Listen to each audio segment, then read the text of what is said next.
سبح اسم ربک الاعلی الذی خلق فسوى والذی قدر فہدى والذی اخرج المرعى فجعله غثاء احوى سنقرئك فلا تنسى الا ما شاء الله انه يعلم الجهر وما يخفى ونيسرك لليسرى فذكر ان نفعت الذكرى سيذكر من يخشى ويتجنبها الاشقى الذي يصلى النار الكبرى ثم لا يموت فيها ولا يحيا قد افلح من تزكى وذكر اسم ربه فصلى بل تؤثرون الحياة الدنيا والآخرة خير وأبقى إن هذا لفي الصحف الأولى صحف إبراهيم وموسى صدق الله العظيم رب اشرح لي صدري ويسر لي أمري واحلل عقدة من لساني يفقهوا قولي اللهم ربنا الہمنا رشدنا واعصمنا من شرور انفسنا اللهم ارنا الحق حقا وارزقنا اتباعه وارنا الباطل باطلا وارزقنا اجتنابه اللهم ارحمنا بالقرآن العظيم اللهم اجعله لنا اماما ونورا وهدى ورحمة اللهم ذكرنا منه ما نسينا وعلمنا منه ما جهلنا وارزقنا تلاوته آناء الليل وآناء النهار واجعله لنا حجة يا رب العالمين آمین۔ ہمارے اس مسلسل درس کا سلسلہ ایک بڑے طویل وقفے کے بعد دوبارہ شروع ہو رہا ہے۔ آخری درس 16 فروری کو ہوا تھا سورۃ الطارق کا۔ اس طرح گویا کہ 2.5 ماہ کے قریب ہمارا وقفہ رہا ہے۔ مجھے اس کا بڑا شدید افسوس رہا کہ اگرچہ میں 14 اپریل اور 28 رمضان مبارک کو جب کراچی سے واپس آیا تھا تو میرا پختہ ارادہ تھا کہ 20 اپریل کو جو پہلا درس آئے گا پروگرام کے مطابق وہ میں ضرور دوں گا، اور وہ سورۃ الاعلیٰ کا تھا جس کا اعلان بھی کر دیا گیا تھا اخبار میں۔ مزید یہ بھی ارادہ تھا کہ 27 اپریل کو اگرچہ تنظیم اسلامی کی مرکزی مجلس مشاورت کا اجلاس ہوگا لیکن میں درس کا ناغہ نہیں کروں، لیکن وہی حضرت علی رضی اللہ تعالیٰ عنہ کا قول عرفت ربی بفسخ العزائم، یہ دونوں درس نہیں ہو سکے۔ اس کی وجہ آپ کے علم میں ہے کہ میں کراچی سے بہت تکان لیے ہوئے آیا تھا، اس کے بعد مسلسل بخار رہا، طبیعت اتنی خراب رہی کہ میں بالکل تیاری نہیں کر پایا۔ اب آج بھی صورت یہ ہے کہ میں پھر 2 دن کے لیے کراچی میں نہایت شدید مصروفیت میری رہی۔ ویسے تو 3 دن کراچی میں بسر کیے ہیں، منگل بدھ اور جمعرات کو شام رات کو آیا ہوں، پھر وہاں سے ہلکا سا بخار لے آیا، بلکہ اس کے ساتھ یہ کہ ایک پھوڑا بھی نکلا ہوا ہے اس وقت، جہاں کمر بند بنتا ہے وہاں، جس کی وجہ سے بڑی شدید تکلیف ہے، بخار ہے، 100 درجے بخار تھا ابھی عصر کے بعد۔ لیکن بہرحال ارادہ کیا اور جو بھی آج دن میں مطالعہ کر سکا اپنے اطمینان کی حد تک کہ میں اس سورہ مبارکہ کے بارے میں جو کچھ 1 سے زائد آراء جن مقامات پر ہیں اس کے بارے میں اپنا ذہن آخری اور حتمی طور پر بنا لوں، تو مجھے اطمینان ہے الحمدللہ کہ میں نے اس حد تک تیاری مکمل کر لی ہے۔ باقی کس حد تک بیان کر سکوں گا یہ سب اللہ تعالیٰ کی توفیق پر ہے۔ فَهُوَ الْمُوَفِّقُ وَالْمُسْتَعَانُ، اسی سے امداد کی امید ہوتی ہے اور وہی توفیق دیتا ہے۔ جب اتنی بات تمہیدن ہو گئی ہے تو ایک بات اور بھی عرض کر دوں۔ میرا ارادہ اب یہ ہے، اگرچہ ہوگا وہی ما شاء اللہ کان وما لم یشاء لم یکن، وہی ہوا جو اللہ نے چاہا اور وہی ہوگا جو اللہ چاہے گا، جو اللہ نے نہیں چاہا وہ نہ ہو سکتا تھا نہ ہو سکے گا، لیکن ارادہ انسان کے اپنے اختیار میں ہے۔ تو میں نے ارادہ تو یہ کر لیا ہے کہ ہمارا جو آڈیٹوریم اب اور تو باقی ہر طرح سے تیار ہو چکا ہے اللہ کے فضل و کرم سے، ہمارے محاضرات اس سال کے اسی میں ہوئے، لیکن یہ کہ اس وقت بھی محسوس ہو گیا تھا، حالانکہ وہ مارچ کی ابتدائی تاریخیں تھیں، ان میں بھی حبس کی کیفیت اس آڈیٹوریم میں محسوس ہوئی، اس لیے کہ جب کثیر تعداد میں لوگ جمع ہو گئے اور وینٹیلیشن کا کوئی بندوبست وہاں ہے نہیں، اس لیے کہ وہ ڈیزائن ہوا ہے ایئر کنڈیشننگ کے لیے، تو اب یہ کسر وہاں ہے۔ جیسے ہی وہ کسر پوری ہو گئی اور ایئر کنڈیشننگ کا وہاں انتظام ہو گیا، اس کے بارے میں بھی ہم نے یہ طے کیا اتنے وسائل نہیں ہیں کہ ہم ایک ہی مرحلے میں پورے اس ہال کی ایئر کنڈیشننگ کر لیں، تو ایک مرحلہ وار پروگرام بنایا ہے۔ تو جیسے ہی پہلا مرحلہ اس کا مکمل ہوا تو میرا ارادہ یہ کہ کم سے کم 2 دن یہ درس ہوگا، یعنی ہفتہ اور اتوار، اور ہو سکتا ہے کہ میں 3 دن کر دوں، تاکہ یہ جو اب 14 جوڑے رہتے ہیں اس آخری پارے کی صورتوں کے، یہ میں چاہتا ہوں کہ 2-2.5 مہینے کے اندر اندر مکمل ہو جائیں، مئی، جون اور جولائی کا نصف، اس لیے کہ پھر شاید میرا ایک بیرونی سفر کا پروگرام بن جائے، پھر ناغہ ہو جائے۔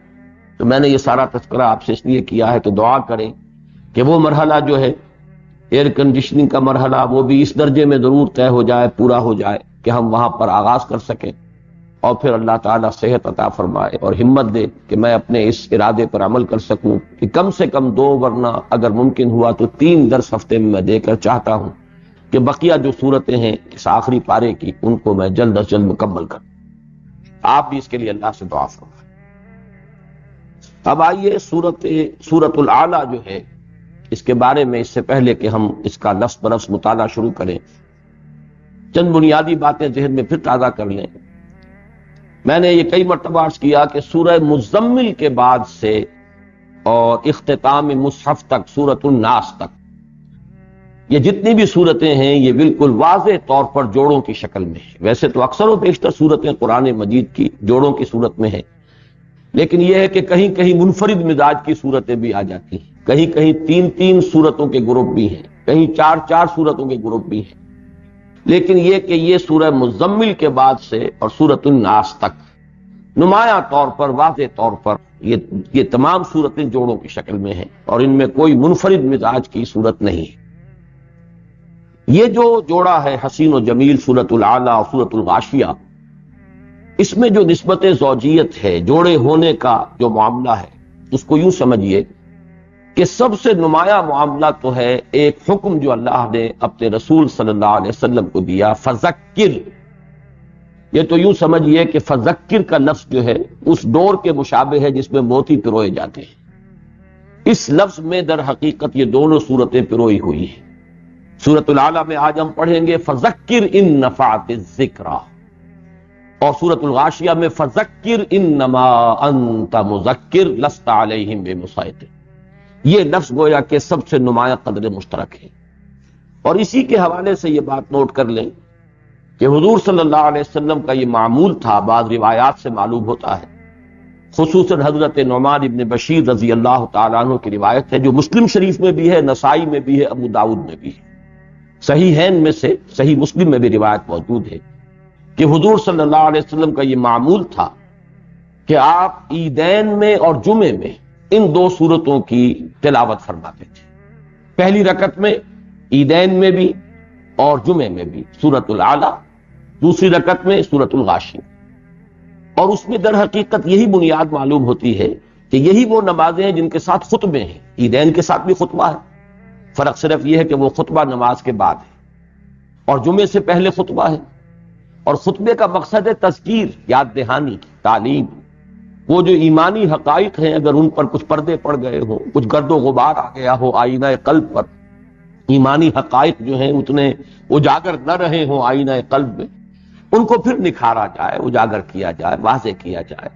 فذکر بالقرآن من یخاف وعید، جس پر سورہ قاف ختم ہوتی ہے، حضور کو حکم دیا گیا اس قرآن کے ذریعے سے نصیحت کیجئے، یاد دہانی کرائیے ان بنیادی حقائق کی اور علوم اور معارف کی جو قرآن مجید نے جن کی توثیق کی ہے، اگرچہ وہ فطرت انسانی میں ان کی اصل اور جڑ موجود۔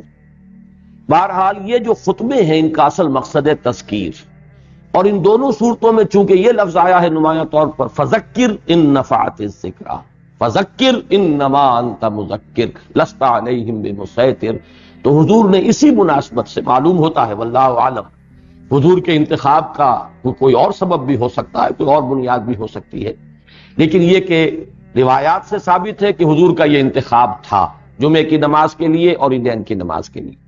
اور اس کی جو توجیہ بہت ہی نمایاں طور پر سامنے آتی ہے وہ یہ ہے کہ دونوں میں فذکر کا لفظ جو آیا ہے تذکیر، اور ان دونوں نمازوں ہی میں خطبے ہیں اور خطبوں کا مقصد تذکیر ہے. اس کے علاوہ لفظی طور پر ایک اور مناسبت جو ہے جو بہت نمایاں ہے، سورۃ الاعلیٰ میں آئے گا یصلی النار الکبریٰ، آگ کے ساتھ کبریٰ، سب سے بڑی آگ میں وہ جھونکا جائے گا، داخل ہوگا سب سے بڑی آگ. اور اسی کی مناسبت سے سورۃ الغاشیہ میں آیا ہے فَيُعَذِّبُهُ اللَّهُ الْعَذَابَ الْأَكْبَرَ، سب سے بڑا عذاب. وجہ کیا ہے یہاں پہ آگ کے لیے کبریٰ کا لفظ کیوں آیا اور سورۃ الغاشیہ میں عذاب کے ساتھ اکبر کی صفت کیوں آئی؟ حالانکہ یہ دونوں ایک مؤنث ایک مذکر ہے، اکبر مذکر ہے، کبریٰ مؤنث ہے. نار چونکہ مؤنث ہے تو کبریٰ کا لفظ آیا ہے، عذاب کا لفظ مذکر ہے تو اکبر آیا ہے. ایک ہی لفظ ہے اصل میں، یہ دو جدا لفظ نہیں. لیکن یہ کہ اس کا سبب کیا، یہ تو میں دوران درس انشاءاللہ تعالی بیان کروں گا، لیکن اس وقت صرف یہ بیان کرنا مقصود تھا کہ اس نسبت کو بھی ذہن میں رکھیں. اس کے علاوہ دو پہلو ایسے ہیں کہ جن میں سورۃ الاعلیٰ میں ایک مضمون آیا ہے اجمال کے ساتھ اور سورۃ الغاشیہ میں اسی کی تفصیل ہے. مثلا یہ کہ الذی خلق فسوی، یہ آپ کو معلوم ہے کہ دوسری ہی آیت ہے شروع میں سورۃ الاعلیٰ کہ سبح اسم ربک الاعلیٰ الذی خلق فسوی.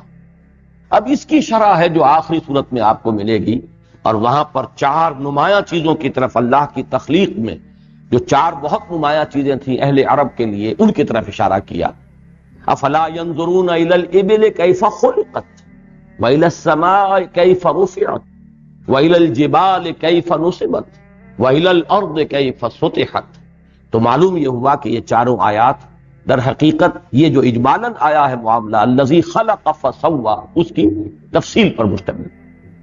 اسی طرح اس سورہ مبارکہ میں مضمون آئے گا والآخرۃ خیر وابقی، آخرت ہے بہتر بھی اور باقی رہنے والی بھی. اس کی بھی تفصیل آپ کو ملے گی، جنت کی نعمتیں کیا ہیں، کیا کچھ اللہ تعالیٰ کی طرف سے اپنے نیک بندوں کے لیے وہاں قرۃ اعین کا اہتمام کیا گیا ہے، کیا کیا نعمتیں ہیں، ان کی تفصیل اگلی صورت میں آ جائے. تو اجمال سورۃ الاعلیٰ میں، تفصیل دو اعتبارات سے سورۃ الغاشیہ. پھر یہ کہ ذکر کا لفظ مشترک اور عذاب کے ساتھ اکبر، النار الکبریٰ اور العذاب الاکبر. تو یہ تو چار مناسبتیں ہو گئیں، مشابہت ہو گئیں.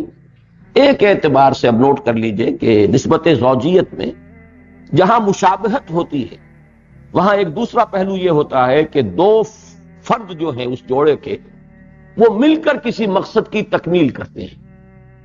حیوانات میں جو جوڑے ہیں تو نسل کا تسلسل جو ہے وہ ان کے ذریعے سے قائم ہے. نہ صرف مادہ کے ذریعے سے نسل آگے چل سکتی ہے اور نہ صرف نر کے ذریعے سے نسل آگے چل سکتی ہے. اس نسل کا جو تسلسل ہے، پریزرویشن آف دی اسپیشیز، بقائے نسل، یہ ان دونوں کے اتصال سے، دونوں کے اجتماع سے یہ حقیقت پوری ہوگی اور یہ مقصد حاصل. یہ کمپلیمنٹری نسبت ہوتی ہے زوجین کے مابین. وہ نسبت ان دونوں صورتوں میں اس اعتبار سے ہے کہ سورۃ الاعلیٰ میں حکمت کا رنگ غالب ہے. نہایت بلند حکیمانہ فلسفیانہ مضامین اس سورۃ الاعلیٰ میں بیان ہوئے، جبکہ سورۃ الغاشیہ میں انذار اور تذکیر کا رنگ غالب ہے، وعظ و نصیحت اور خبردار کرنا. جو کہ یہ جو سلسلہ چل رہا ہے سورہ قاف سے، اس میں جو دو گروپ ہیں مکی اور مدنی صورتوں کے، ان میں مکیات کا اصل مضمون انذار ہے، انذار آخرت سے خبردار کرنا. وہ مضمون جو ہے نمایاں ہے سورہ غاشیہ میں. یہاں جو ہے سورۃ الاعلیٰ میں اس کا ذکر آئے گا صرف ایک مضمون کی اعتبار سے، اس کا اصل ارتکاز اس پر نہیں ہے. نہایت اعلیٰ حکیمانہ فلسفیانہ مضامین ہے جو سورۃ الاعلیٰ میں بیان ہے. تو یہ گویا کہ کمپلیمنٹری نسبت ہے کہ ایک میں حکمت اور فلسفے کے مضامین ہیں، ایک میں وعظ و نصیحت اور تذکیر و انذار اس کے مضامین. اب آگے چلیے ایک بات اور نوٹ کر لیں کہ سابقہ جوڑے کے ساتھ اس کی مناسبت کیا ہے.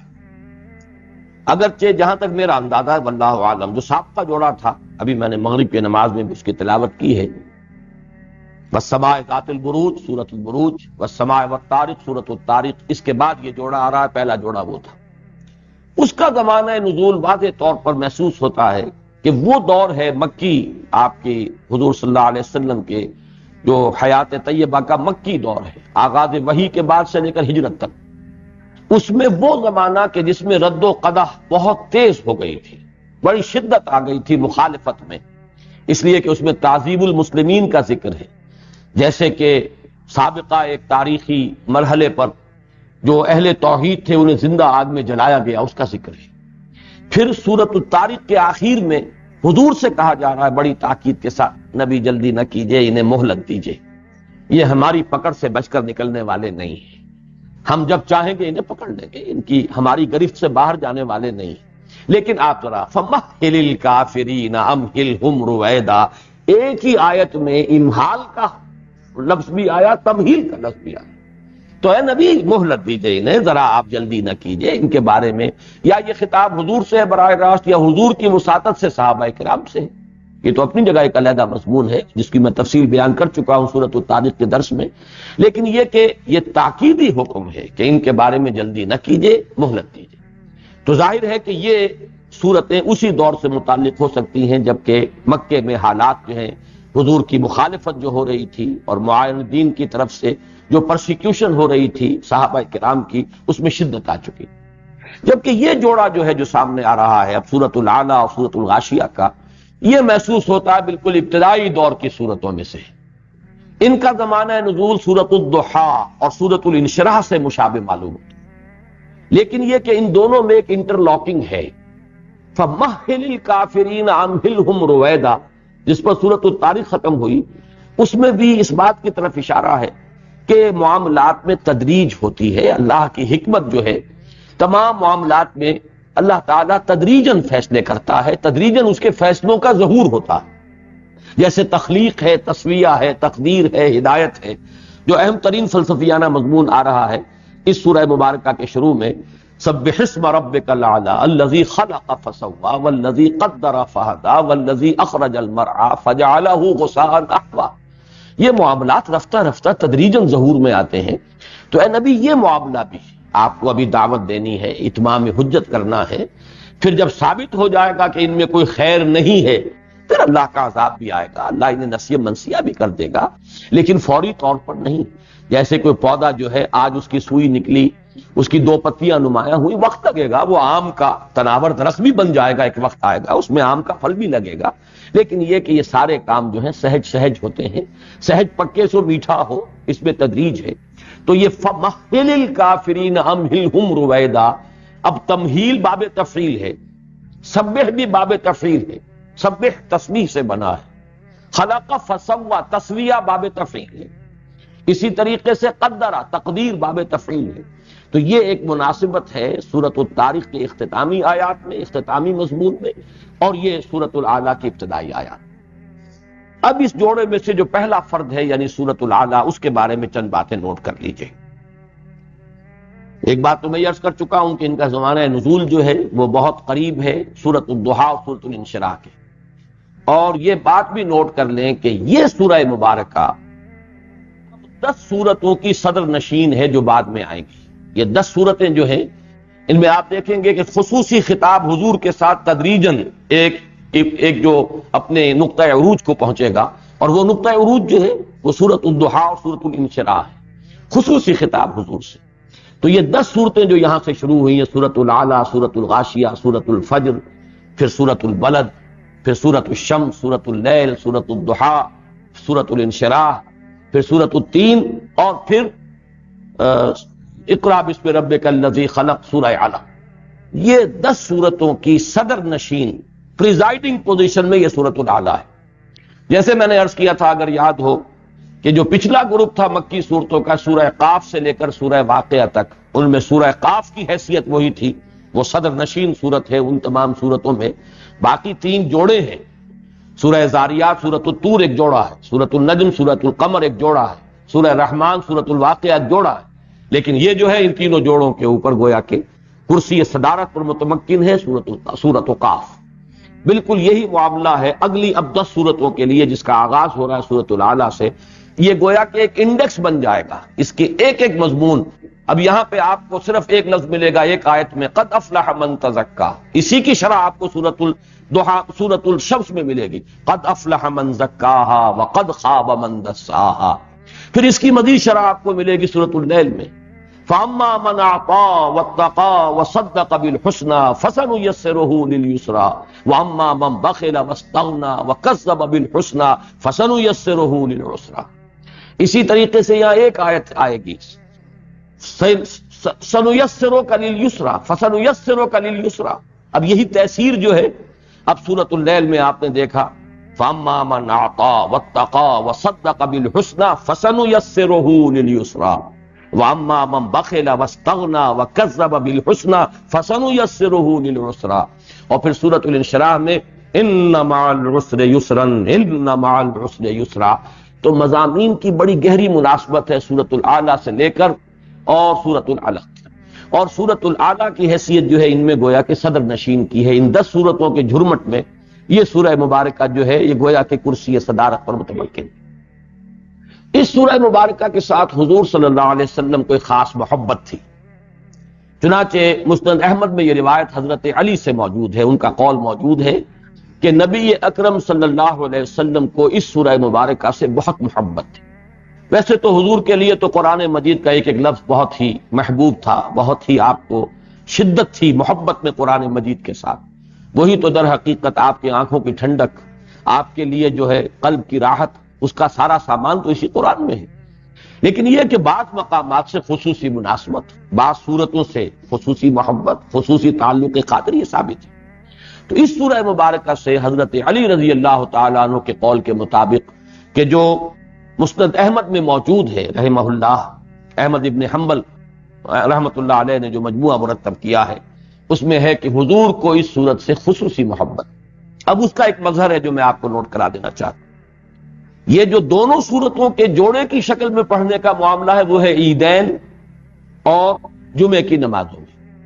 خاص طور پر اس صورت کا معاملہ یہ ہے کہ حضور وتر کی نماز میں پہلی رکعت میں یہی صورت پڑھتے تھے۔ چنانچہ ہمیں 2 مختلف روایات ملتی ہیں، ایک تو حضرت ابی ابن کعب سے ہے رضی اللہ تعالیٰ عنہ، وہ ابو داؤد میں ہے اور ترمذی میں ہے، اور اسی طرح اسی کے مشابہ ایک آیت حضرت عبداللہ ابن عباس سے ہے رضی اللہ تعالیٰ عنہما، یہ ابو داؤد میں بھی ہے، نسائی میں بھی، ابن ماجہ میں بھی ہے۔ ان 2 روایتوں کا حاصل تو یہ ہے کہ حضور وتر کی نماز میں پہلی رکعت میں سورۃ الاعلیٰ، دوسری میں سورۃ الکافرون، اور تیسری میں سورہ اخلاص، قل هو اللہ احد اللہ الصمد لم یلد ولم یولد ولم یکن له کفوا احد۔ لیکن ایک دوسری روایت ملتی ہے جو حضرت عائشہ سے ہے رضی اللہ تعالی عنہا، اور یہ بھی ابو داؤد میں بھی ہے، ترمذی میں بھی ہے، ابن ماجہ میں بھی ہے۔ یہ بات شاید بہت سے حضرات کے لیے نئی ہو جو اس وقت میں آپ کو بتا رہا ہوں۔ یہ پہلی روایت کا تو چونکہ ہمارے ہاں خاص طور پہ اہل حدیث حضرات کا اس پر تعامل ہے، وتر کی نماز میں پہلی رکعت میں سورۃ الاعلیٰ، دوسری میں سورہ کافرون، تیسری میں سورہ اخلاص، یہ ان کے معمولات میں سے۔ لیکن یہ روایت جو ہے اتنی عام نہیں ہے جو حضرت عائشہ سے ہے رضی اللہ تعالی عنہا، اور یہ بھی ابو داؤد میں بھی ہے، ترمذی میں بھی ہے اور ابن ماجہ میں۔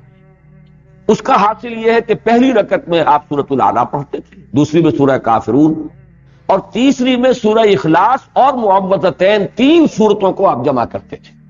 یہ حضرت عائشہ صدیقہ سے روایت ہے رضی اللہ تعالی عنہ، اور اس میں ایک ذاتی سا ذوق ہے جس کی بنا پر جب سے یہ حدیث میری نگاہ سے گزری ہے تو میں جب بھی اس پر عمل کرتا ہوں حضور صلی اللہ علیہ وسلم کی سنت پر، تو کبھی کبھی ایسا ہوتا ہے کہ میں دوسری رکعت میں بھی 3 سورتیں جمع کرتا ہوں۔ پہلی رکعت میں سورۃ الاعلیٰ، دوسری میں سورہ کافرون، سورۃ النصر، سورۃ اللہب، اور تیسری رکعت میں سورہ اخلاص اور معوذتین، قل اعوذ برب الفلق، قل اعوذ برب الناس۔ بہرحال یہ تو ایک معلوماتی بات تھی جو میں نے آپ کے سامنے رکھ دی ہے، لیکن اہم بات یہی ہے کہ اس سے ثابت ہوتا ہے کہ حضور کو اس سورہ مبارکہ سے واقعتاً ایک خصوصی لگاؤ تھا کہ وتر کی نماز میں پہلی رکعت میں بالاتفاق حضور سورۃ الاعلیٰ کی تلاوت فرماتے تھے۔ اب آئیے کہ ہم اس سورہ مبارکہ کا لفظ بلفظ مطالعہ شروع کریں۔ ارشاد ہوا سبح اسم ربک الاعلیٰ، اس کا لفظی ترجمہ ہوگا پاک رکھو اپنے اس رب کے نام کو جو بہت سب سے بلند و بالا ہے۔ پاک رکھو اپنے رب کے نام کو، لفظی ترجمہ کر رہا ہوں، اس سے مراد کیا ہے وہ میں بعد بیان کروں۔ یا پاکی بولو اپنے رب کے نام کی، وہ رب کے جو اعلیٰ ہے، الاعلیٰ، جو سب سے بلند و بالا ہے۔ اب اس میں جو یہ تین الفاظ آئے ہیں، تسبیح کا مفہوم کیا ہے؟ یہاں اس میں رب کیوں کہا گیا؟ اور تسبیح کا ذکر جہاں بھی آیا ہے اللہ کے لیے قرآن مجید میں، اس کے مختلف اسالیب کیا ہیں؟ یہ منفرد مقام ہے جہاں تسبیح جو ہے اللہ کی نہیں، اللہ کے نام کی تسبیح کا ذکر ہو رہا ہے، یہ منفرد مقام ہے۔ پھر یہ کہ الاعلیٰ کس اعتبار سے کہا گیا، یہ تین چیزیں ہیں کہ جس پر ہمیں غور کرنا ہوگا۔ تسبیح کے بارے میں تو بارہا چونکہ المسبحات ہم پڑھ چکے ہیں اور بڑی تفصیل سے ان پر بیان ہو چکا ہے، تو صرف ذہن میں تازہ کر لیجئے کہ تسبیح جو ہے سبح یسبح سے یہ باب تفعیل ہے، اور سبح کا مفہوم کیا ہے؟ کوئی شے تیزی سے حرکت کرے اور اپنی سطح کو برقرار رکھے۔ پانی کی سطح پر تیزی کے ساتھ ایک پیراک جب تیرتا ہے تو وہ اپنی سطح کو برقرار رکھتا ہے، پانی میں ڈوبتا نہیں، پانی کی سطح پر اپنے آپ کو رکھتا ہے۔ سرعت سے حرکت اور سطح کو برقرار رکھے۔ اسی طریقے سے آج کا جو سارا ہمارا یہ نظام ہے کہ جیٹ کا انجن جب سے ایجاد ہوا ہے، جیٹ انجن، یہ کیا ہے؟ تیزی کے ساتھ فضا میں کوئی شے جا رہی ہے اور اپنی وہ سطح کو برقرار رکھے۔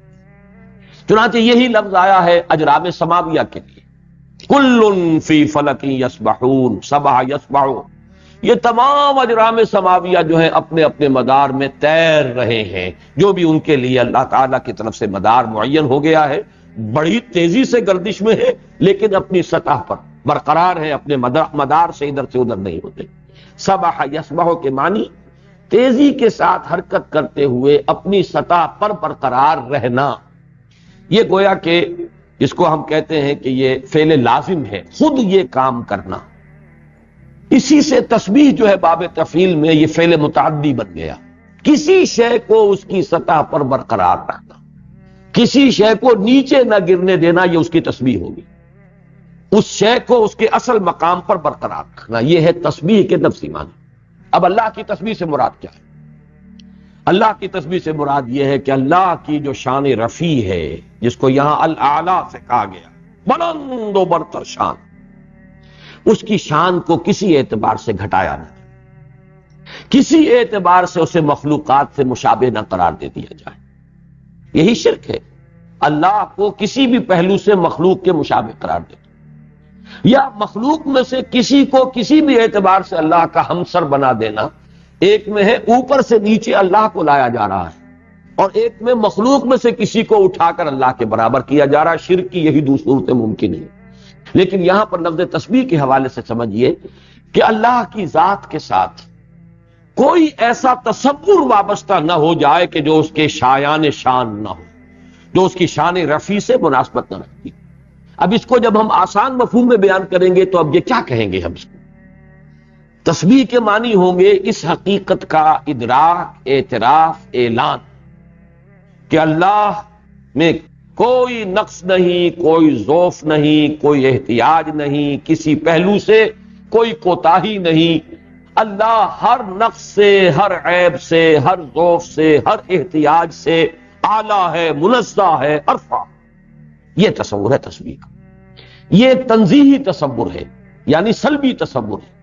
اللہ کی ذات میں کوئی عیب نہیں، اس کی صفات میں کہیں کوئی نقص کا پہلو نہیں، کوئی نقص نہیں، کوئی عیب نہیں، کوئی ضعف نہیں، کوئی عدم تکمیل کی شکل نہیں۔ جب ہم اس کا اعتراف کرتے ہیں یہ تسبیح ہے۔ اور اس کی کمپلیمنٹری، یہ لفظ چونکہ آج میں نے بیان کیا نسبت زوجیت میں کہ کمپلیمنٹری نسبت ہوتی ہے، جو کمپلیمنٹری اینگلز ہوتے ہیں، اسی طریقے سے کمپلیمنٹری کانسیپٹ اس کا کیا ہے؟ تحمید۔ فسبح بحمد ربک، تسبیح کیجئے اپنے رب کی حمد کے ساتھ۔ تسبیح و تحمید میں فرق اتنا ہی ہے، بات ایک ہی ہے، لیکن ایک مثبت انداز ہے، ایک منفی انداز ہے۔ اللہ ہر عیب سے پاک ہے، ہر نقص سے پاک ہے، ہر ضعف سے پاک ہے، ہر احتیاج سے پاک ہے۔ اللہ ایک ہستی کامل ہے، اس کا علم کامل، اس کی قدرت کامل، اس کا اختیار کامل، اس کی حکمت کامل۔ یہ ہے مدح، یہ ہے حمد۔ تو حمد اور تسبیح در حقیقت اس سے یوں سمجھیے کہ ہماری جو معرفت رب ہے بس اس کی تکمیل ہوگی۔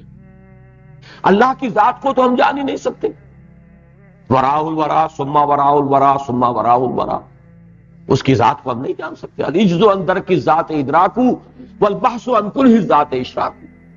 اب ہمارا سارا تصور ہے اللہ کی صفات کے حوالے سے. آمنت باللہ کما ہوا باسمائہ و صفاتہ. ان اسماء و صفات کے معاملے میں اس بات کی ضرورت ہے کہ دو پہلو ہمارے سامنے ہیں. کوئی نقص کا، عیب کا، ضعف کا، احتیاج کا پہلو نہیں ہے اللہ کے. اس کی ہستی ایک کامل ہے، اس کی قدرت کامل، اس کا علم کامل، اس کی حکمت کامل، اس کا اختیار کامل. ایک ہی بات کو کہنے کے دو اسلوب ہیں، ایک کو آپ کہیں گے تسبیح، ایک کو کہیں گے تحمید. یہی وجہ ہے کہ ایک بڑی پیاری حدیث ہے جس میں حضور نے فرمایا التسبیح نصف المیزان والحمد للہ تملؤہ. یہاں پہ میزان سے مراد جو ہے میزان معرفت ہے. اگر ایک آدمی کو واقعتاً شعور اور ادراک حاصل ہو جائے تسبیح کا کہ اللہ کی ذات اعلیٰ ہے، عرفہ ہے، منزہ ہے، پاک ہے ہر ذوف سے، ہر احتیاج سے، ہر نقص سے، ہر عیب سے، تو اللہ کی معرفت آدھی ہو گئی. اور باقی آدھی کیا ہے کہ یہ سمجھ لیا جائے کہ اس کی ذات میں تمام کمالات بتمام و کمال موجود، یہ اس کی حمد ہے. تو التسبیح نصف المیزان. اگر سبحان اللہ، اگر یہ الفاظ کسی کے زبان سے نکلتے ہیں، یہ ایسے ہی صرف پیرٹ لائک ریپیٹ نہ کیے جا رہے ہوں، وہ بھی فائدہ ہے، ثواب تو ملے گا، ذکر تو کر رہا ہے انسان. لیکن اگر اس کے گہرے شعور سے، اور یوں کہیے کہ شعور کی گہرائی سے اگر یہ لفظ نکل رہا ہے سبحان اللہ، تو یہ کلمہ بہت بلند ہے، بہت اونچا ہے. اسی لیے تو فرمایا کلمتان حبیبتان، بخاری شریف کی آخری روایت ہے. اسی پر جب ختم بخاری کا فنکشن ہوتا ہے ہمارے مدارس میں، دینی مدارس میں، تو جو بھی کوئی بزرگ آتے ہیں وہ پھر اس حدیث کا درس دیتے ہیں، اس کے ساتھ ہی پھر دعا مانگی جاتی ہے. وہ ختم بخاری کی ایک محفل ہوتی ہے. کلمتان حبیبتان الی الرحمن ثقیلتان فی المیزان خفیفتان علی اللسان سبحان اللہ وبحمدہ سبحان اللہ العظیم. یہ دو کلمے جو ہیں اللہ کو بڑے پسند ہیں، بڑے محبوب ہیں، زبان پر بہت ہلکے ہیں، کوئی بھاری نہیں ہے. سبحان اللہ وبحمدہ سبحان اللہ العظیم. لیکن اللہ کی میزان میں ان کا وزن بہت ہے. ثقیلتان فی المیزان خفیفتان علی اللسان حبیبتان الی الرحمن سبحان اللہ وبحمدہ سبحان اللہ العظیم. تو التسبیح نصف المیزان والحمد للہ تملؤہ.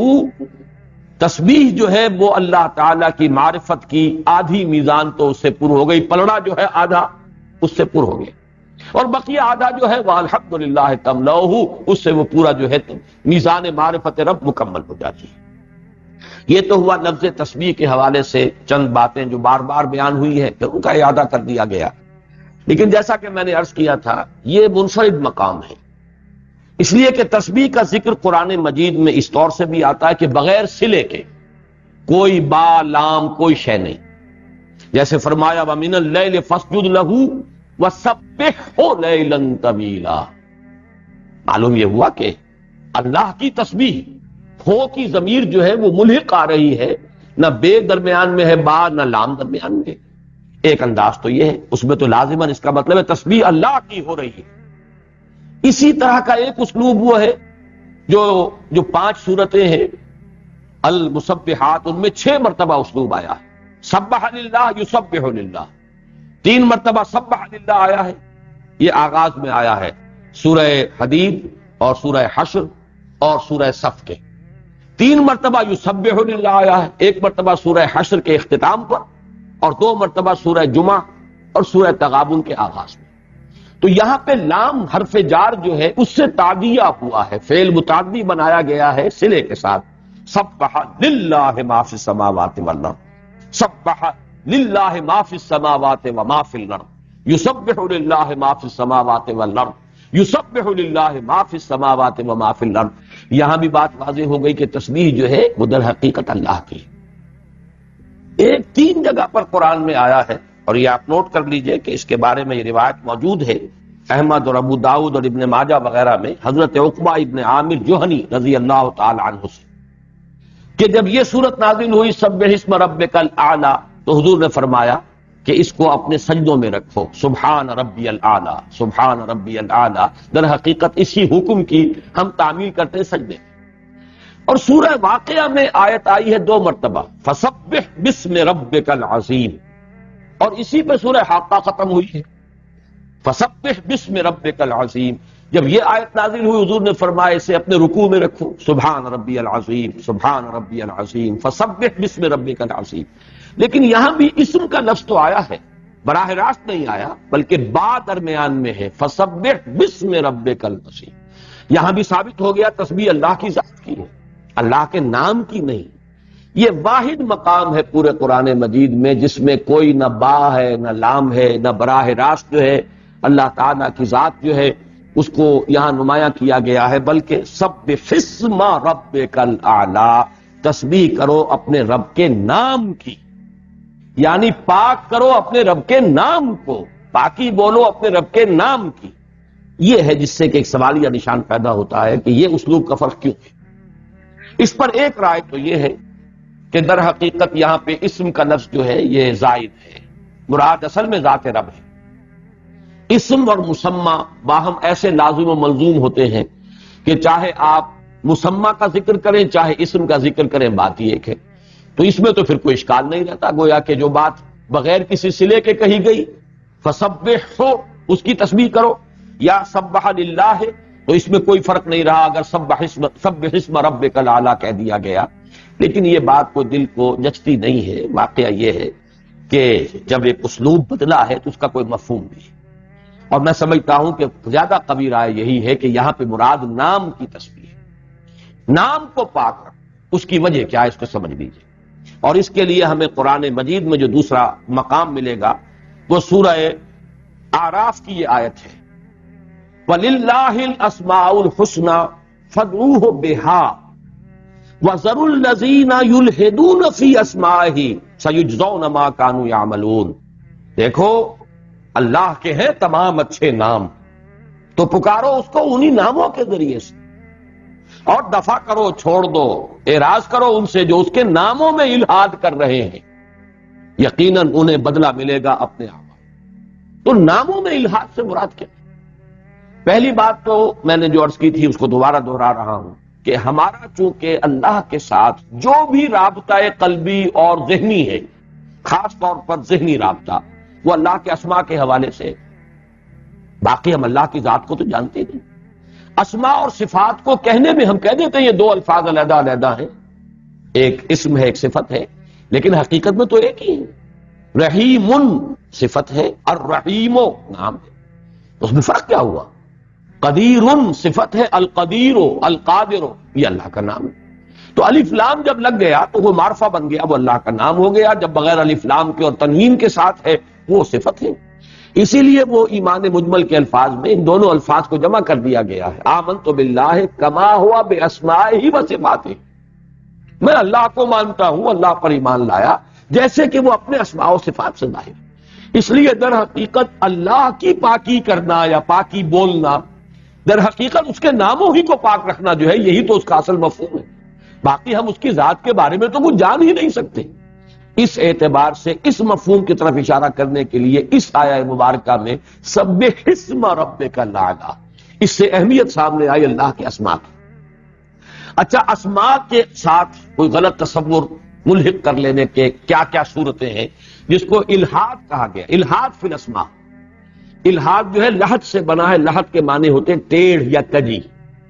چنانچہ ایک قبر تو ہوتی ہے نا سیدھی، جو براہ راست جو ہے اوپر سے نیچے جو ہے جا رہی ہے، اس میں بغلی قبر نہیں ہے، بغلی قبر میں ٹیڑھ ہوتی ہے، کچھ دور جو ہے وہ سیدھی نیچے گئی، اس کے بعد ایک سائڈ کے اوپر مڑ کر، اور اصل قبر جو ہے وہ اس کو لحد کہتے ہیں، لحد وہی ہے، عام قبر جو ہے وہ قبر ہے، اسے لحد نہیں کہیں گے۔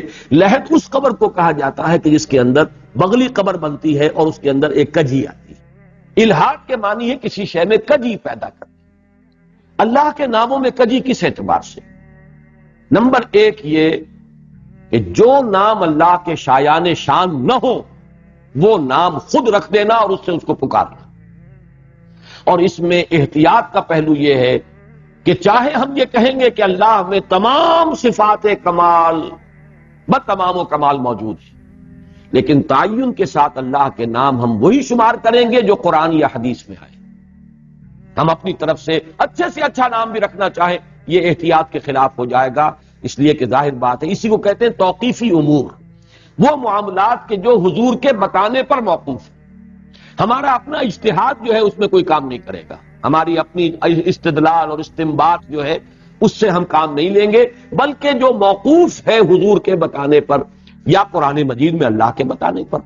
تو ایک تو یہ ہے کہ اللہ کے تعین کے ساتھ اسماء صرف وہ بیان کیے جانے چاہیے کہ جن اسماء کا ذکر قرآن اور یا حدیث میں موجود ہے۔ وہ 99 ناموں کی احادیث ہے، اگرچہ 2 حدیثوں میں کچھ فرق ہے ناموں کا، لیکن یہ کہ بہرحال وہ حضور صلی اللہ علیہ وسلم سے مروی ہے، اس کو ہم مانیں گے، لیکن اپنی طرف سے اللہ کا کوئی نام ہم نہیں رکھ سکتے، اس لیے کہ ہو سکتا ہے کہ ہم چاہے اپنی امکانی حد تک اللہ کی شان رفیع اور بلند شان کو ملحوظ رکھیں، لیکن یہ کہ ہمارے اپنے تصور کا کوئی نقص اس کے اندر جو ہے شامل ہے۔ دوسری بات یہ ہے کہ جو اللہ کے اسماء یا صفات ایسی ہیں کہ جو مخلوق کے لیے بھی مستعمل ہیں، رحیم، ایک انسان بھی رحیم ہو سکتا ہے، رحمت کی صفت اس میں ہو سکتی ہے۔ اسی طریقے سے علیم، اللہ کی صفت بھی ہے، العلیم اس کا نام ہے، لیکن بندے بھی تو صاحب علم ہوتے ہیں، بلکہ ہم لفظ علامہ بھی استعمال کرتے ہیں، بہت بڑا علم لکھنے والا، لیکن ہمیشہ ذہن میں مستحضر رہے کہ یہ لفظ جب اللہ کے لیے بولا جاتا ہے اس کی شان کچھ اور ہے، اور یہی لفظ جب بندوں پر اس کا اطلاق ہوگا یا مخلوق پر اس کا مفہوم بالکل مختلف۔ اللہ علیم ہے بئی معنی کہ اس کا علم کامل، ما کان وما یکون، اس کا علم مطلق ہے، اس میں کوئی حدود نہیں ہے، نہ پیدا کنار۔ نمبر 2، اس کا علم ذاتی ہے، کسی اور سے اس کو نہیں ملا ہے۔ نمبر 3 یہ کہ اس کا یہ علم قدیم ہے، جیسے اس کی ذات قدیم ہے ویسے اس کا علم قدیم ہے۔ اور مخلوق کے لیے جب لفظ آئے گا تو 3 صفات، 3 اس کی شرائط جو ہے اس کے بالمقابل، مخلوق کوئی بھی ہو، بڑے سے بڑا رسول ہو، بڑے سے بڑا فرشتہ ہو، اس کا علم محدود ہے، اگرچہ ہم نہیں ناپ سکتے اس کی حدود کو، معاذ اللہ، فرشتے کے علم کو ہم کیا ناپیں گے، نبی انبیاء کے علم کی حدود ہم کہاں معین کریں گے، محمد الرسول اللہ صلی اللہ علیہ وسلم کے علم کی حد ہم کہاں معین کریں گے، لیکن اصولاً یہ ماننا ہوگا کہ علم محدود ہے۔ مخلوقات میں سے کسی کا علم جو ہے لامحدود نہیں ہو سکتا، اگر یہ تصور ہے تو شرک ہو گیا۔ پھر اللہ کے صفت علم یا اللہ کے العلیم کا جو نام ہے اس کا گویا کہ آپ نے اس کو گرا دیا، اس کا تصور جو ہے وہ نہیں رہا جو اللہ کے لیے اس نام کا ہونا چاہیے۔ اسی طرح کسی کا علم ذاتی نہیں ہے، نہ وجود ذاتی نہ صفت ذاتی، اللہ ہی نے علم دیا ہے، لا یحیطون بشیء من علمہ الا بما شاء، کوئی احاطہ نہیں کر سکتا اس کے علم میں سے کسی شے کا بھی مگر جو بھی اللہ نے اس کو عطا فرما دیا، جو اللہ نے چاہا۔ اور تیسرے یہ کہ مخلوقات کل کی کل حادث ہے تو ان کا علم بھی حادث ہے، پہلے نہیں تھا پھر ہو گیا۔ حادث کے معنی یہ ہے کوئی شے پہلے نہیں تھی اب وجود میں آ گئی، پہلے علم نہیں تھا، ہمیں علم نہیں تھا، ہم پڑھتے ہیں علم حاصل کرتے ہیں، علم حاصل ہو جاتا ہے۔ حضور صلی اللہ علیہ وسلم کو علم نہیں تھا، اللہ نے وحی کے ذریعے سے غیب کا علم بھی عطا فرمایا، غیبی امور بھی آپ پر کھول دیے۔ لا یظہر علی غیبہ الا من ارتضی برسول، وہ اپنے غیب پر مطلع نہیں فرماتا مگر اپنے رسولوں میں سے جس کو چاہے اور جتنا چاہے۔ تو یہ گویا کہ دوسرا پہلو ہے اللہ کے ناموں میں الحاد کا، کہ اللہ کے نام جو ہے جب صفاتی نام جو اپنی اصل کے اعتبار سے مشترک ہے مخلوق میں اور اللہ میں، جب وہ نام اللہ کے لیے استعمال کیا جا رہا ہو تو اس کی شان رفیع جو ہے، اس کی جو شان اعلیٰ ہے اس کے اوپر اس کو برقرار رکھا جانا چاہیے۔ ایک تیسرا اور الحاد ہے اللہ کے ناموں میں، اس کی میں 2 مثالیں آپ کو دوں گا۔ اللہ کے ناموں میں اس کی شان غفاری بھی ہے، شان ستاری بھی ہے، وہ رؤوف بھی ہے، لیکن اس کی شان شدید العقاب بھی ہے، منتقم بھی ہے، وہ شدید انتقام ہے۔ اب اگر آپ نے اس میں سے ایک پلڑے کو زیادہ جھکا دیا، دوسرے پلڑے کو ہلکا کر دیا، تو آپ کا تصور کج ہو جائے گا اللہ کے بارے، اور اس کجی کا ظہور آپ کے عمل میں ہوگا۔ یہی ہے کہ جو سورہ انفطار کا مرکزی مضمون تھا، یا ایھا الانسان ما غرک بربک الکریم، کس شے نے تجھے دھوکہ دیا اپنے رب کریم کے بارے میں، تم نے اس کی شان کریمی، شان غفاری، شان ستاری، اس کی شان رؤوفی، شان ودودی، اس کو اتنا نمایاں کر دیا ہے کہ اس کی دوسری شان تمہاری نگاہوں سے اوجھل ہو گئی، لہذا تم جری ہوتے چلے جا رہے گناہوں کے اوپر۔ بخشنے والا ہے، بڑا، وہ تو نکتہ نواز ہے، وہ تو بہت ہی قریب ہے، لیکن اس کے ساتھ ہی وہ شدید انتقام بھی ہے، شدید العقاب بھی ہے، اس کی سزا بھی ہے، اس اعتبار شدید العذاب، شدید العقاب، یہ الفاظ بھی اس کے۔ لہذا اللہ کی شانوں اور اللہ کے اسماء میں ایک توازن کی ضرورت ہے، اس میں عدم توازن ہی الحاد ہے۔ یہ تو اس کی سب سے نمایاں مثال ہے، یا ایھا الانسان ما غرک بربک الکریم۔ اس کی چوتھی اور جو غیر نمایاں شکل ہے وہ یہ بھی ہے کہ اللہ کے بعض نام جوڑوں کی شکل میں ہے، وہ المعز بھی ہے، المذل بھی ہے، الرافع بھی ہے، الخافض بھی ہے، القابض بھی ہے، الباسط بھی ہے، عزت دینے والا، ذلیل کرنے والا، کھولنے والا اور تنگ کر دینے والا، اٹھانے والا، بلند کرنے والا اور گرانے والا۔ ان میں سے اگر ایک ایک نام کے حوالے سے اسے پکاریں گے تو آپ کا تصور کج ہو جائے۔ یہ نام جب بھی اللہ کے لیے جائیں جوڑوں کی شکل میں لیے جائیں، ان میں سے کسی نام کو علیحدہ کر لیں گے، یا مذلو یا مذلو یا مذلو، یہ بہت ہی توہین ہو جائے گی اللہ تعالیٰ کی، کہ گویا کہ وہ ہے ہی ذلیل کرنے والا۔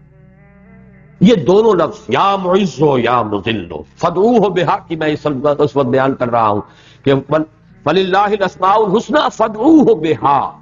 اور میں نے بارہ تذکرہ کیا ہے سلسلہ نقشبندیہ کے ایک بزرگ، ان سے میری ملاقاتیں رہی ہیں، فوت ہو گئے ہیں، سائیں عبدالرزاق صاحب دیپال پور میں وہ مدفون ہیں۔ ان کا ذکر ہوتا تھا اللہ کے اسماء کے حوالے سے، اور ذکر جہر، یا ستارو یا ستارو یا غفارو، اس کی حلاوت میں آج تک محسوس کر رہا ہوں، اس لیے اگرچہ کہ کم سے کم 30 برس ہو چکے ہیں ان سے، ان ملاقاتوں کو جو کئی مرتبہ، لیکن ایک خاص کیف، ایک خاص رنگ میں نے اس ذکر جہری کے اندر، خاص طور پہ جب جو آواز ان کی نکلتی تھی، میں تو سوچا کرتا تھا نہ معلوم کہاں سے نکل رہی ہے یہ آواز۔ عام گفتگو میں نہایت سافٹ سپوکن، بہت دھیمی آواز، لیکن جب وہ یہ ذکر کرتے تھے اللہ کے اسماء کے حوالے سے تو نہ معلوم کہاں سے وہ آواز نکل۔ لیکن یہ کہ یہ اس پر گویا کہ عمل تھا، فدعوہ بہا، پکارو اللہ کو۔ ہمارے ہاں زیادہ نمایاں ہو گیا اس میں ذات، اللہ اللہ اللہ، اور پھر اس میں یہ کہ ہو، یہ چیزیں جو ہے میں کوئی نفی نہیں کر رہا، نہ توہین کر رہا ہوں، جو یہ کرتے ہیں یہ ان کا اپنا ایک جو ہے ذکر کے اذکار کے اشغال کے ان کے اپنے طریقے ہیں، لیکن میرے نزدیک قرآن مجید کی جو نص ہے اس کے اعتبار سے اللہ کا ذکر فدعوہ بہا، اس کو پکارا جائے اللہ کے ناموں کے ذریعے سے، یا ستارو یا غفارو یا قہارو یا خافضو یا رافعو، یہ جو الفاظ ہیں ان کو پکارا جائے اللہ کو اس کے اسماء کے ذریعے سے، فدعوہ بہا۔ لیکن یہ کہ اس میں الحاد نہ کیا جائے، اس میں کجی تلاش نہ کی جائے۔ کجی کریں گے اللہ کے ناموں میں، آپ کا تصور جو ہے، آپ کی جو معرفت ہے اللہ کی، اس میں ٹیڑھ پیدا ہو جائے گی۔ جب آپ کی اس معرفت کے اندر ٹیڑھ پیدا ہو گئی تو آپ کے رویے میں اس کا ٹیڑھ ظاہر ہو جائے گا، تو نقصان تو سارا اپنا ہی ہے۔ وَذَرُوا الَّذِينَ يُلْحِدُونَ فِي أَسْمَائِهِ، تو ذرا چھوڑ دو اور دفع کرو اور اعراض کرو ان لوگوں سے جو اللہ کے ناموں میں الحاد کرتے ہیں۔ سَيُجْزَوْنَ مَا كَانُوا يَعْمَلُونَ، انہیں سزا دی جائے گی، بدلہ دیا جائے گا ان کے اعمال۔ تو یہ ہے میرے نزدیک مفہوم سبح اسم ربک الاعلی۔ یہاں اسم کا لفظ زائد نہیں آیا، اور اسلوب بھی اگر آیا ہے بدل کر کہ صلہ بھی نہیں آیا لام کا، اور اسی طریقے سے براہ راست ذات باری تعالی کا ذکر نہیں ہے بلکہ نام کا ذکر ہے، سبح اسم ربک الاعلی۔ اس سے مراد یہ ہے کہ اللہ کے اسماء کے بارے میں ایک بڑی محتاط روش اختیار کی جائے۔ کوئی نام جو اس کے شایان شان نہ ہو وہ ہم از خود نہیں رکھ سکتے۔ اللہ توقیفی امر ہے، جو نام قرآن اور حدیث میں آئے ہیں وہی نام لیے جائیں گے، انہی سے پکارا جائے گا۔ پھر جو نام اپنے اصل مادے کے اعتبار سے مشترک ہیں مخلوق میں اور خالق میں، وہ جب نام لیں گے اللہ کا تو اس کی شان رفیع اور اس کی علو شان جو ہے ربک الاعلی، اس مقام پر اس کو برقرار رکھتے ہوئے اس کا نام لیں۔ نمبر 3 یہ کہ اس ناموں میں بحیثیت مجموعی بھی اعتدال ہونا چاہیے کہ سب کو سامنے رکھا جائے، یہ نہیں کہ ان کے بعض اسماء کے سے خصوصی مناسبت پیدا کر لی جائے اور بعض دوسرے اسماء سے گویا کہ اپنے ذہن جو ہے اس کو دور کر لیا جائے، محجوب کر لیا جائے۔ یہ بھی ہمارے تصور باری تعالی یا ہماری معرفت رب کے اندر ایک کجی پیدا کر دے گا۔ اور خاص طور پر وہ نام جو جوڑوں کی شکل میں ہیں وہ جب بھی لیے جائیں جوڑے ہی کی حیثیت سے لیے جائیں، ورنہ اس سے بھی ہمارے تصور میں کجی پیدا ہو جائے۔ یہ مفہوم ہے میرے نزدیک، واللہ اعلم۔ سبح اسم ربک الاعلی۔ الذی خلق فسوى والذی قدر فہدی. ان دو آیات میں 4 الفاظ آئے ہیں. خلق جس سے ہم لفظ بناتے ہیں تخلیق، تسویہ، تقدیر اور ہدایت. اب اس کو نوٹ کر لیجئے کہ جہاں تک خلق اور تسویہ کا تعلق ہے یہ تو جڑ کر قرآن مجید میں بہت مرتبہ آئے. چنانچہ 2 مرتبہ حضرت آدم کے بارے میں جو آیا ہے سورہ ہجر میں فرمایا وَإِذْ قَالَ رَبُّكَ لِلْمَلَائِكَةِ إِنِّي خَالِقٌ بَشَرًا مِّن صَلْصَالٍ مِّنْ حَمَإٍ مَسْنُونٍ فَإِذَا سَوَّيْتُهُ وَنَفَخْتُ فِيهِ مِن رُوحِي فَقَعُوا لَهُ سَاجِدِينَ. پہلی آیت میں آیت 27 میں خلق کا ذکر ہے، جبکہ کہا آپ کے رب نے فرشتوں سے کہ میں بنانے والا ہوں، تخلیق کرنے والا ہوں ایک بشر، ایک انسان، اس مٹی سے سنے ہوئے گارا جو کہ سوکھ گیا اور کھنکھنانے لگا ہے، میں بنانے والا ہوں. یہ ہے خلق. فَإِذَا سَوَّيْتُهُ وَنَفَخْتُ فِيهِ مِن رُوحِي، جب میں اسے پوری طرح درست کر لوں، بنا لوں، نوک پلک سنوار دوں اور پھر اپنی روح میں سے پھونک دوں تو گر پڑنا اس کے سامنے سجدے. یہی مضمون سورہ صاد میں آیا ہے، 71-72 نمبر ہے آیات کا. وَإِذْ قَالَ رَبُّكَ لِلْمَلَائِكَةِ إِنِّي خَالِقٌ بَشَرًا مِّن طِينٍ. صرف فرق کیا ہے؟ من صلصال من حمأ مسنون کے بجائے من طین، گارے سے بنانے والا. اگلی آیت میں ایک شوشے کا بھی فرق نہیں. فَإِذَا سَوَّيْتُهُ وَنَفَخْتُ فِيهِ مِن رُوحِي فَقَعُوا لَهُ سَاجِدِينَ. ان 2 الفاظ کو یوں سمجھیے کہ خلق سے مراد ہے کسی شے کا ہیولہ بنا دینا، اور تسویہ کا لفظ بنا ہے سوا. سوا کہتے ہیں برابر، تسویہ برابر کر دینا. مراد کیا ہے؟ ایک اعتدال پیدا کر دینا، ایک توازن پیدا کر دینا. اور اس کا مفہوم لیا جاتا ہے تقریباً مجمع علیہ ہے، اس پر اجماع ہے. اس سے مراد ہے نوک پلک سنوار دینا. اس کی مثال ہوگی کنسٹرکشن کے فیلڈ میں، جیسا کہ آج کل ہمیں معلوم ہے بھائی اسٹرکچر تو تیار ہو گیا ہے گھر کا، اب تو فنیشنگ باقی ہے. حالانکہ وہ فنیشنگ بھی بڑی قیامت کا مرحلہ ہوتا ہے، بلکہ زیادہ مشکل مرحلہ وہی ہے آج کل، اس لیے کہ نقش و نگار اور اس کا ساز و سامان وہ آپ کو معلوم ہے کہ وہ کہیں اس اسٹرکچر سے کہیں مہنگا پڑ جاتا. لیکن یہ کہ ایک اسٹرکچر ہے تیار ہو گیا، RCC اسٹرکچر ہے تیار کر. اب اس پر آپ کو آرکیٹیکچرل ٹچز دینے ہیں، اس میں حسن پیدا کرنا، حسن ظاہری. یہ تسویہ ہے، برابر کر دینا. کہیں پر کوئی اونچ نیچ ہے اس کو سیدھا کر دینا. اب اونچ نیچ ہے دیوار میں، آپ نے پلستر کیا، سیدھا کر دیا، برابر کر دیا. اب کہیں وہ نہ گڑھا نظر آ رہا ہے نہ کہیں اونچائی ہے، بلکہ پلستر کی خامی شمار ہوگی اگر اس کے اندر بھی آپ کو وہ ویبینس نظر آئے کہ اگر اونچان نچان ہے تو پلستر ٹھیک نہیں کیا. تو تسویہ ہے کسی شے کو نکھار دینا، اس کے حسن ظاہری کا اہتمام کرنا. تو بہترین اس کے لیے جو تعبیر کیا گیا اردو محاورے میں نوک پلک سنوار دینا. اور خلق سے مراد ہے کسی شے کا اصل ہیولہ، اس کا اصل سٹرکچر بنا دے. یہ تو ہے جبکہ خلق کے ساتھ صرف لفظ تسویہ آئے اس کا مفہوم. بلکہ مجھے آج جب سوچ رہا تھا تو حدیث وہ بھی یاد آئی حضور کی، وہ بھی تسویہ تھا کہ حضور ایک مرتبہ رات کو جب گشت فرما رہے تھے تو آپ نے دیکھا ابو بکر پڑھ رہے ہیں نماز، لیکن قرآن پڑھ رہے ہیں بہت ہی مدھم آواز میں، اور حضرت عمر کو دیکھا کہ وہ بڑے زور شور کے ساتھ جلالی انداز میں قرآن پڑھ رہے ہیں. صبح کو ملاقات ہوئی، حضور نے پوچھا ابو بکر تم یہ کر رہے تھے، بہت ہی مدھم آواز میں پڑھ رہے تھے، کیا وجہ ہے؟ انہوں نے عرض کیا حضور میں اسے سنا رہا تھا جو سنتا ہے، اس کو تو بلند بولنے کی ضرورت نہیں، اس کے لیے تو دل کی بات کو بھی جانتا. حضرت عمر سے پوچھا یہ تمہارا طرز عمل کیوں تھا؟ انہوں نے عرض کیا میں شیطان کو بھگا رہا تھا. اب حضور نے کسی کی نفی نہیں کی لیکن تسویہ کیا، برابر کرنے کی کوشش کی. ابو بکر سے فرمایا ابو بکر تم اپنی آواز کو ذرا بلند کرو، اور عمر تم ذرا اپنی آواز کو پست کر دو، تاکہ یہ نیچے سے اوپر آئے وہ اوپر سے نیچے آئے، تسویہ ہو جائے. یہ ہے تسویہ کا اصل مفہوم، برابر، اعتدال، توازن پیدا ہو جائے. اس لیے کہ حسن جو ہے وہ توازن اور اعتدال ہی. لیکن اس سے آگے چلیے، سورہ حشر میں جو اللہ کے اسماء کا سب سے بڑا گلدستہ آیا ہے اس میں کانسیپٹ جو خلق اور تسویہ کے حوالے سے صرف 2 الفاظ کے حوالے سے آیا ہے، وہاں 3 اسماء کے حوالے سے آیا. الخالق البارئ المصور لہ الاسماء الحسنى یسبح لہ ما فی السماوات والارض وہو العزیز الحکیم. یہ 3 اسماء کیا ہیں؟ الخالق، الباری، المصور. یہ میں چاہتا ہوں ان حقیقتوں کو آپ سمجھیں، اگرچہ ذرا دقیق مضامین ہے یہاں خلق کو دو حصوں میں بانٹ دیا ہے۔ ہر تخلیق میں پہلے ذہن کے اندر ایک نقشہ قائم ہوتا ہے۔ تاج محل جس نے بھی بنایا تھا، سب سے پہلے اس کے ذہن میں اس کا حیولہ آ گیا تھا، اس کی تصویر، پھر اس نے کاغذ کے اوپر اس کا نقشہ بنایا، اور تیسرا مرحلہ تھا کہ اس کو ظاہر کر دیا ایک عمارت کی شکل۔ اسی کو کہتے ہیں اللہ تعالیٰ کی تخلیق کے ضمن میں صور علمیہ۔ اللہ تعالیٰ کی ذات میں وہ تمام مخلوقات کے جو دنیا میں پیدا ہونے والی تھیں یا ہیں، ان سب کا علم موجود تھا، صور علمی۔ اس لیے کہ علم تو اللہ تعالیٰ کا حادث نہیں ہے، قدیم ہے، وہ تو ہمیشہ سے جانتا تھا، مجھے بھی جانتا تھا کہ اسرار نام کا بھی ایک شخص ہے جو 1932 عیسوی میں پیدا ہوگا، اور دیکھیے کب اس کا انتقال ہمیں نہیں معلوم، اس کو تو معلوم ہے کب ہونا ہے۔ تو یہ سب کچھ جو اللہ کے علم میں تھا، یہ صور علمیہ کہلاتی ہیں۔ اللہ تعالیٰ کے علم قدیم کے اندر یہ ساری صورتیں موجود تھیں، بالفعل خارج میں ان کا وجود نہیں تھا، لیکن یہ کہ ہمارا وجود جو ہے وہ اللہ کے علم میں تو تھا نا۔ اسی پر اب اگرچہ بات ذرا دور نکل رہی ہے، لیکن بہت اونچا شعر ہے علامہ اقبال کا اسی فلسفے کے حوالے سے، بہت اونچا شعر۔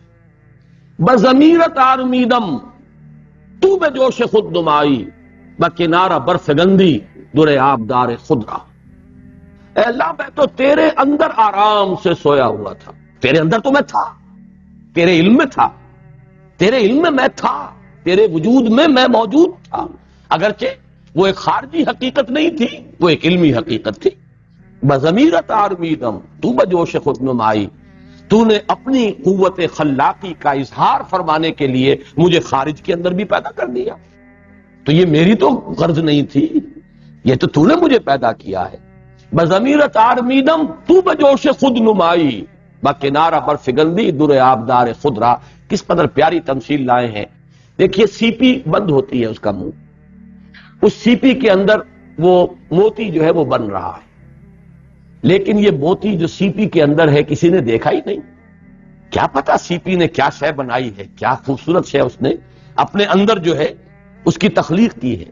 تو سی پی چاہتی ہے کہ لوگوں کے سامنے آئے کہ میرے اندر یہ کمال موجود ہے، وہ کھلتی ہے اور اپنے موتی کو باہر پھینک دیتی۔ اسی طریقے سے ذات باری تعالیٰ میں صور علمیہ کی شکل میں کل مخلوقات موجود تھی، خارج میں ظہور نہیں تھا۔ اللہ تعالیٰ نے اپنی صفت خلاقی، اپنی شان خلاقی، اپنی قدرت کے اظہار کے لیے ان تمام صور علمیہ کو خارج کے اندر پیدا کر کے دکھایا۔ یہ ہے خلق۔ یہ مولانا اصلاحی صاحب کی رائے ہے اور مجھے اسے اتفاق ہے کہ خلق سے مراد ہے ذہنی خاکہ۔ اب اللہ کے لیے ہم لفظ ذہن استعمال نہیں کر سکتے، وہ صور علمیہ کہیے۔ خلق یہ ہے کہ ایک نقشہ ذہن میں بن جائے ہمارے اعتبار سے۔ کوئی بھی تخلیق کرنے والا کوئی تصویر بنا رہا ہے، مصور، وہ اس کے منہ قلم سے کاغذ کے اوپر یا کینوس کے اوپر بعد میں آئے گی، اس کے ذہن میں موجود ہے۔ کوئی مجسمہ تراش رہا ہے، کوئی سنگ تراش، وہ اس مجسمے کی تصویر اس کے ذہن میں پہلے موجود ہے، تبھی تو وہ اصل میں وہ اپنے اس ہتھوڑے سے اور چھینی سے وہ اس کو تراش کر اور وہ اس کے ظاہر کے اندر اس کو جو ہے اس کا خارج وجود خارجی جو ہے وہ ظاہر کر دے۔ تو خلق سے مراد ہے ایک تخلیق ذہنی اور تسویہ، اور پھر الباری ظاہر کر دینے والا، المصور یہ ہے تسویہ، ظاہر کر کے پھر اس کی نقشہ کشی کی ہے، منہ قلم سے اس کی نوک پلک سنواری ہے۔ تو دو الفاظ تخلیق اور تسویہ، یہی مفہوم تین میں سپلٹ ہو کر آیا، الخالق، الباری، المصور۔ تو یہ ہے اصل میں مفہوم الذی خلق فسوی، جیسا کہ میں نے عرض کیا تھا اس سورہ مبارکہ میں یہ فلسفیانہ مضامین ہے بہت گہرے، لیکن یہاں جو اضافہ ہے، چار الفاظ آئے ہیں، تخلیق، تسویہ، تقدیر اور ہدایت، یہ بہت بلند فلسفیانہ مضامین۔ تقدیر کے معنی کیا ہے؟ ہر شے جو اس نے پیدا کی ہے اس کا ایک اندازہ مقرر کر دیا۔ تقدیر اصل میں ہمارے ہاں جو لفظ بن گیا ہے اس کا مفہوم بالکل کچھ اور آ جاتا ہے، وہ پری ڈٹرمینیشن، اور جیسے کہ جبر ہے، اللہ نے ہر شے کے لیے چیز معین کر دی ہے کہ وہ لازماً یہ کام کرے گا۔ باقی تمام چیزوں کے لیے یہ بات صحیح ہے، سورج کے لیے قانون اس نے معین کر دیا ہے جس سے وہ سرے منہ ادھر سے ادھر نہیں ہو سکتا، اس میں کوئی آزادی نہیں ہے، کوئی فریڈم آف چوائس نہیں ہے۔ اسی طریقے سے چاند کے لیے، اجرام سماویہ کے لیے، پہاڑوں کے لیے، ان سب کے لیے کوئی فریڈم آف چوائس نہیں. لیکن انسان کے بارے میں یہ بات صحیح نہیں ہے. انسان کی تقدیر سے مراد کیا ہے اس کا آپ اندازہ کیجئے. اصل میں کہ یہاں لفظ تقدیر کی اصل کو سمجھیں. قدر کہتے ہیں مقدار، کسی شے کا جو اس کی ویلیو ہے اس کو معین کر دینا. تقدیر کسی شے کی ویلیو کا تعیین ہے، اس کو معین کر دینا. تقدیر قدرہ، اس نے اس کا اندازہ ٹھہرا دیا. یہ تقدیر مثلا نوعی تقدیر بھی ہوتی ہے. سپیشیز ہیں حیوانات میں، چھوٹی سی چڑیا ہے وہ فضا کے اندر پرواز کر رہی ہے. انسان اشرف المخلوقات ہے، اڑ نہیں سکتا. اس نے یقیناً مشین بھی ایجاد کر لی ہے، جہاز کے ذریعے سے، بیلونز کے ذریعے سے، اور اب جیٹس کے ذریعے سے وہ جا رہا ہے جہاں خود نہیں اڑ سکتا. یہ اس کی تقدیر ہے کہ وہ چھوٹا سا پتنگا بھی اڑ رہا ہے، ننھی سی چڑیا اڑ رہی ہے، بڑے بڑے بھاری عقاب، بڑے جسم ان کے ہیں، گدھ اس کا جسم کا اندازہ کیجئے وہ بھی اڑ رہا ہے. لیکن انسان، حضرت انسان کی تقدیر یہ ہے کہ یہ اڑ نہیں سکتا. یہ نوع کی تقدیر ہے، ہر نوع کا ایک اندازہ. اسی طریقے سے ہر فرد کی بھی ایک تقدیر ہے. وہی معنی کہ جو جینز میں لے کر آیا ہوں وہ میرے چوائس کے نہیں ہے. میری پیدائش جو ہوئی ہے، جو آج کل یہ ہمارا علم بڑھتا چلا جا رہا ہے، جس کو میں نے اس سے پہلے سورہ بنی اسرائیل میں بیان کیا، شاکلہ. ہر انسان کا ایک شاکلہ ہے. قل کل یعمل علی شاکلتہ. شاکلہ کہتے ہیں پیٹرن، پاٹن، جسے ہمارے مصری لوگ بولتے ہیں پاٹن بناؤ. پہلے کوئی چیز ڈھالنی ہے، لوہے کو پگھلا کر ڈالیں گے، پہلے سانچا تو بناؤ. سانچا، پیٹرن، پاٹن. ہر انسان کا ایک پاٹن ہے، اور وہ جینز کی بنیاد پر ہے، جو جینز وہ لے کر آیا دنیا میں. اب اس کے اندر اس کا رنگ جو ہے کالا ہونا ہے، یا اس کا رنگ جو ہے سرخ و سفید ہونا ہے، یا اس کا رنگ پیلا ہونا ہے، یہ تو اس کی جینز کے اندر ہے. اس کی ناک چپٹی ہونی ہے کہ کھڑی ہونی ہے، اس کی جینز میں ہے. آنکھیں بڑی ہونی ہے کہ چھوٹی ہونی، اس کی جینز میں ہے. اس کے اندر کتنی قوت کار ہوگی، اس کے جینز میں ہے. ذہانت کم ہوگی زیادہ ہوگی، اس کی جینز میں ہے. ہر شخص جو ہے ایک تقدیر اس معنی میں لے کر آ رہا ہے کہ اس کا ایک اندازہ معین ہو چکا ہے. البتہ یہ ضرور ہے کہ اس کے بعد اس کا فری چوائس ہے. جو ہم پڑھ آئے ہیں سورہ دہر کا جب درس ہو رہا تھا تو میں تفصیل سے بیان کر چکا ہوں جبر و قدر کی بحث. ایک فری چوائس ہے، لیکن یہ فری چوائس جو ہے یہ انسان کے اس شاکلہ کے اندر وجود میں آئے گا، باہر نہیں جا سکتا. تازہ میثاق میں میرا وہ جو انگریزی کا ایک محاورہ میں بیان کرتا ہوں، بڑا غلط اس کا کوٹیشن آئی ہے. اصل کوٹیشن کیا ہے؟ One can not outgrow his skin. Outgrow, ایک شخص کتنا ہی پھیل جائے کھال کے تو اندر رہے گا نا، اپنی کھال سے باہر نہیں نکل سکتا. موٹا ہو رہا ہے، وزن 3 من ہو گیا ہے، لیکن جب تک وہ ایک زندہ انسان ہے وہ اپنی کھال سے باہر نہیں آئے گا. One can not outgrow his skin. کوئی شخص اپنی کھال سے باہر نہیں نکل سکتا. یہ کھال جیسے ہمارے جسم کے لیے ایسے ایک شاکلہ ہے ہمارا. وہ جینز جو ہم لے کر آئے ہیں وہ ہمارا شاکلہ بن رہا ہے. ہم جو بھی محنت کریں گے خیر کی طرف، شر کی طرف، بدی کی طرف، بھلائی کی طرف، نیکی کی طرف، علم کی طرف، یہ ہوگا اسی شاکلے کے اندر. آپ آؤٹ گرو نہیں کر سکتے اپنے شاکلہ. لیکن چونکہ اللہ جانتا ہے کہ اس نے کسی کو کیا شاکلہ دیا تھا، ہم تو آج آ کر سمجھے ہیں کہ جینز بھی کسی بلا کا نام ہے اور اس کی بھی کوئی حقیقت ہے. اور اب ہم چھیڑنے لگے ہیں جینز کو کہ ہم چاہتے ہیں کہ ان جینز کو مینور کریں اور اپنی مرضی کے حیوانات پیدا کر لیں. یہاں تک بھی اب یہ تو انجینئرنگ ہے، ایک باقاعدہ جینیٹکس کے اندر انجینئرنگ وجود میں آ چکی ہے کہ آپ جینز کے اندر تبدیلی پیدا کریں، اس سے جو حیوان وجود میں آئے گا وہ آپ کا مطلوبہ صفات اس میں ہوگی. یہ تو وہ دجالی فتنہ جو ہے جہاں تک جا رہا ہے اس کا ایک مظہر یہ بھی ہے. لیکن یہ جان لیجئے کہ ہم اپنی جو جینز لے کر آئے ہیں ان سے باہر نہیں نکل سکتے. یہ ہے ہماری انفرادی تقدیر. البتہ اس کے اندر ہمیں ایک چوائس دیا گیا، اما شاکرم و اما کفورا. چاہو تو تم ہمارے شکر گزار بندے بن کر زندگی گزارو، چاہو تو ناشکر بن کر زندگی گزارو. اٹس یور چوائس، یہ اختیار ہے. البتہ اللہ جانتا ہے. دیکھیے ایک ہے مقدار. ایک شخص میں اللہ نے 1000 درجے کی استعداد رکھی تھی اور اس نے صرف 500 درجے تک اپنی استعداد کو وہ بروئے کار لایا. ایک شخص میں اللہ نے رکھی ہی 500 درجے کی استعداد تھی اور وہ بروئے کار لے آیا پوری کی پوری 500. پہلا 500 والا ناکام ہو جائے گا اللہ کی میزان میں، یہ 500 والا کامیاب ہو جائے گا۔ بلکہ ہو سکتا ہے کسی کے اندر استعداد 500 کی نہ ہو، 300 ہو، وہ بھرپور طور پر اپنی اس 300 کی استعداد کو بروئے کار لے آیا، 500 والا ناکام ہو جائے گا، اس لیے کہ اس کی استعداد اللہ کے ہاں زیادہ تھی، اللہ نے جو استعداد رکھی تھی وہ ناکام ہوگا، اور یہ 300 والا کامیاب ہو جائے گا، اس لیے کہ اللہ کو معلوم۔ یہی مفہوم ہے لا یکلف اللہ نفسا الا وسعها، اللہ تعالیٰ کسی بھی جان پر بوجھ نہیں ڈالے گا، ذمہ دار نہیں ٹھہرائے گا اسے مگر اس کی وسعت کے مطابق۔ اب یہ وسعت ہم نہیں جانتے، اللہ جانتا ہے۔ ہمارا کام کیا ہوگا کہ جو بھی کچھ ہم کر سکتے ہو اپنی امکانی حد تک، جو بھی اپنی سعی کریں، بہرحال جیسے کہ حدیث میں آیا ہے اعملوا، عمل کرو، محنت کرو، مشقت کرو، اپنے وجود میں سے کھود کھود کر نکالنے کی کوشش کرو امکانی حد تک۔ تم نہیں جانتے اللہ نے کیا کچھ رکھا ہوا ہے، تمہارے اندر کتنے ہیرے رکھ دیے ہیں، کتنے جواہرات رکھے ہوئے ہیں، تمہارے اس سمندر جو ہے وجود کا، اس میں کیسے کیسے قیمتی موتی تم نہیں جانتے۔ کھودتے رہو، کھودتے رہو، کھودتے رہو، غوطہ لگاتے رہو، لگاتے رہو، لگاتے رہو۔ اعملوا فکل میسر لما خلق، ہر ایک میسر ہو جائے گا۔ یہ تحسیر کا لفظ آئے گا بعد میں تو میں اس کی وضاحت کروں گا، جس کے لیے وہ پیدا کیا گیا، جو استعداد اس میں ہے اتنی ہی آئے گی بروئے کار، اس سے زائد آپ نہیں جا سکتے۔ البتہ اگر آپ نے جو بھی استعداد آپ نے ودیعت کی گئی تھی اس کو بھرپور طور پر آپ بروئے کار لے آئے خیر کے راستے پر، بس آپ کا بیڑا پار ہے۔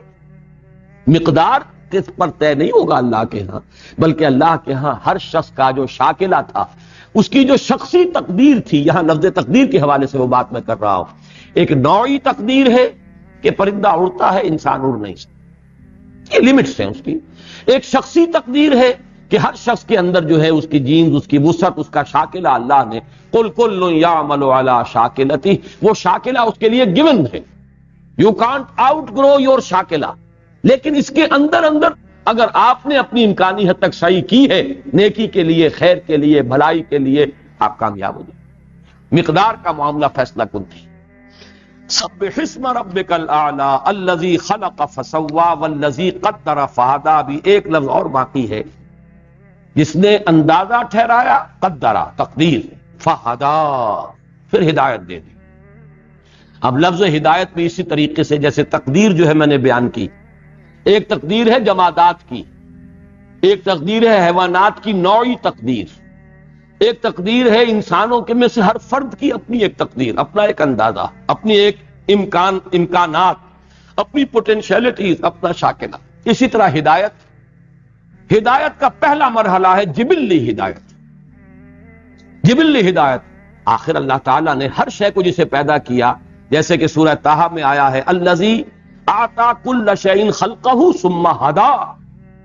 یہاں پر آپ دیکھیے ان چاروں میں سے پہلے اور آخری کا ذکر ہے، الذی ربنا الذی، ہمارا رب وہ ہے، الذی اعطی کل شیء خلقہ، جس نے ہر شے کو اس کی خلقت عطا فرمائی، ثم ہدی، پھر ہدایت دے دی۔ اب ہر شے، ایک سورج کے لیے ہدایت ہے اللہ کی، وہ قانون جو معین ہے، اس کا کوئی چوائس ہی نہیں، اس کے لیے یہ ہدایت ہے۔ ہر شے کی ہدایت ہے، نباتات کے اندر ایک ہدایت ہے، پرندوں کو ہدایت ہے، وہ ان کی جبلی ہدایت ہے۔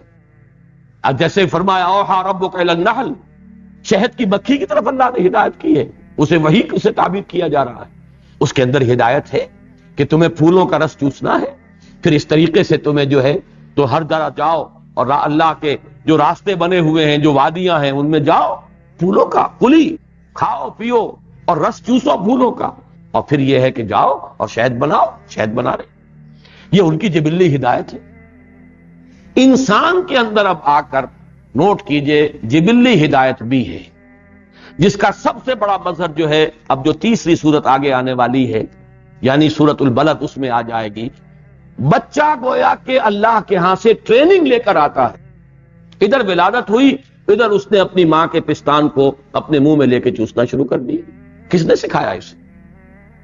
Where was he trained? معلوم ہوتا ہے کہ اسے معلوم تھا کہ میری غذا کہاں ہے، پھر وہ غذا میں کیسے حاصل کروں گا؟ ظاہر بات ہے کہ یوں ہی تو اگر منہ میں چاہے اس نے لے لیا ہو ماں کی چھاتی کو، لیکن جب تک وہ اس کی حرکت نہیں ہوگی اس کے منہ کی اور وہ چوسے گا نہیں تو دودھ تو نہیں ملے گا اسے۔ Who told him to do it؟ کس نے اسے ٹرین کیا؟ معلوم ہوا یہ جبلی ہدایت۔ ہماری ہدایت میں بھی ایک سب سے پہلا بیس لائن جو جبلی ہدایت، اس سے آگے ہدایت کا مرحلہ یہ ہے کہ اللہ نے ہمارے اندر دو فیکلٹیز ودیت کی.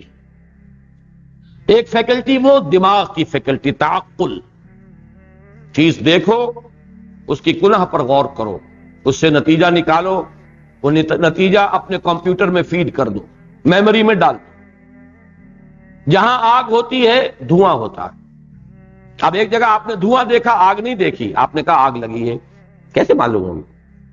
یہ آپ کے مینٹل کمپیوٹر، برین کمپیوٹر کے اندر فیڈ کیا جا چکا ہے. دھواں وہی ہوتا ہے جہاں آگ لگی ہو. لہذا آپ نے دیکھا دھواں ہے، آگ نہیں دیکھی، حکم لگا دیا آپ کی عقل نے کہ آگ لگی ہوئی. یہ ایک فیکلٹی ہے جس کی سادہ ترین بات میں نے عرض کی ہے. اور دوسری فیکلٹی، یہ جو پہلی فیکلٹی ہے اس کا تو ذکر قرآن کرتا ہے، سمع و بصر فؤاد. ان السمع والبصر والفؤاد کل اولئک کان عنہ مسئولا. سماعت اور بصارت سے آپ کو سینس ڈیٹا ملا، آپ نے اسے اپنے برین کمپیوٹر میں فیڈ کیا، اب اس سے نتیجے نکالے، انفر کیا، فائدہ حاصل کیا. فواد فائدہ، کسی شے سے کوئی اس کا اصل جوہر حاصل کر لے، اس سے نتیجہ نکالا اور اسے سٹور کر لیا اپنی میموری میں. ایک فیکلٹی یہ ہے، ان السمع والبصر والفؤاد کل اولئک کان عنہ مسئولا. دوسری فیکلٹی کیا ہے؟ وہ اس کے بعد چوتھی صورت میں آ جائے گی، والشمس وضحاها فَأَلْهَمَهَا فُجُورَهَا وَتَقْوَاهَا. ایک مورل سینس ہے انسان، ایک حس ہے اخلاقی.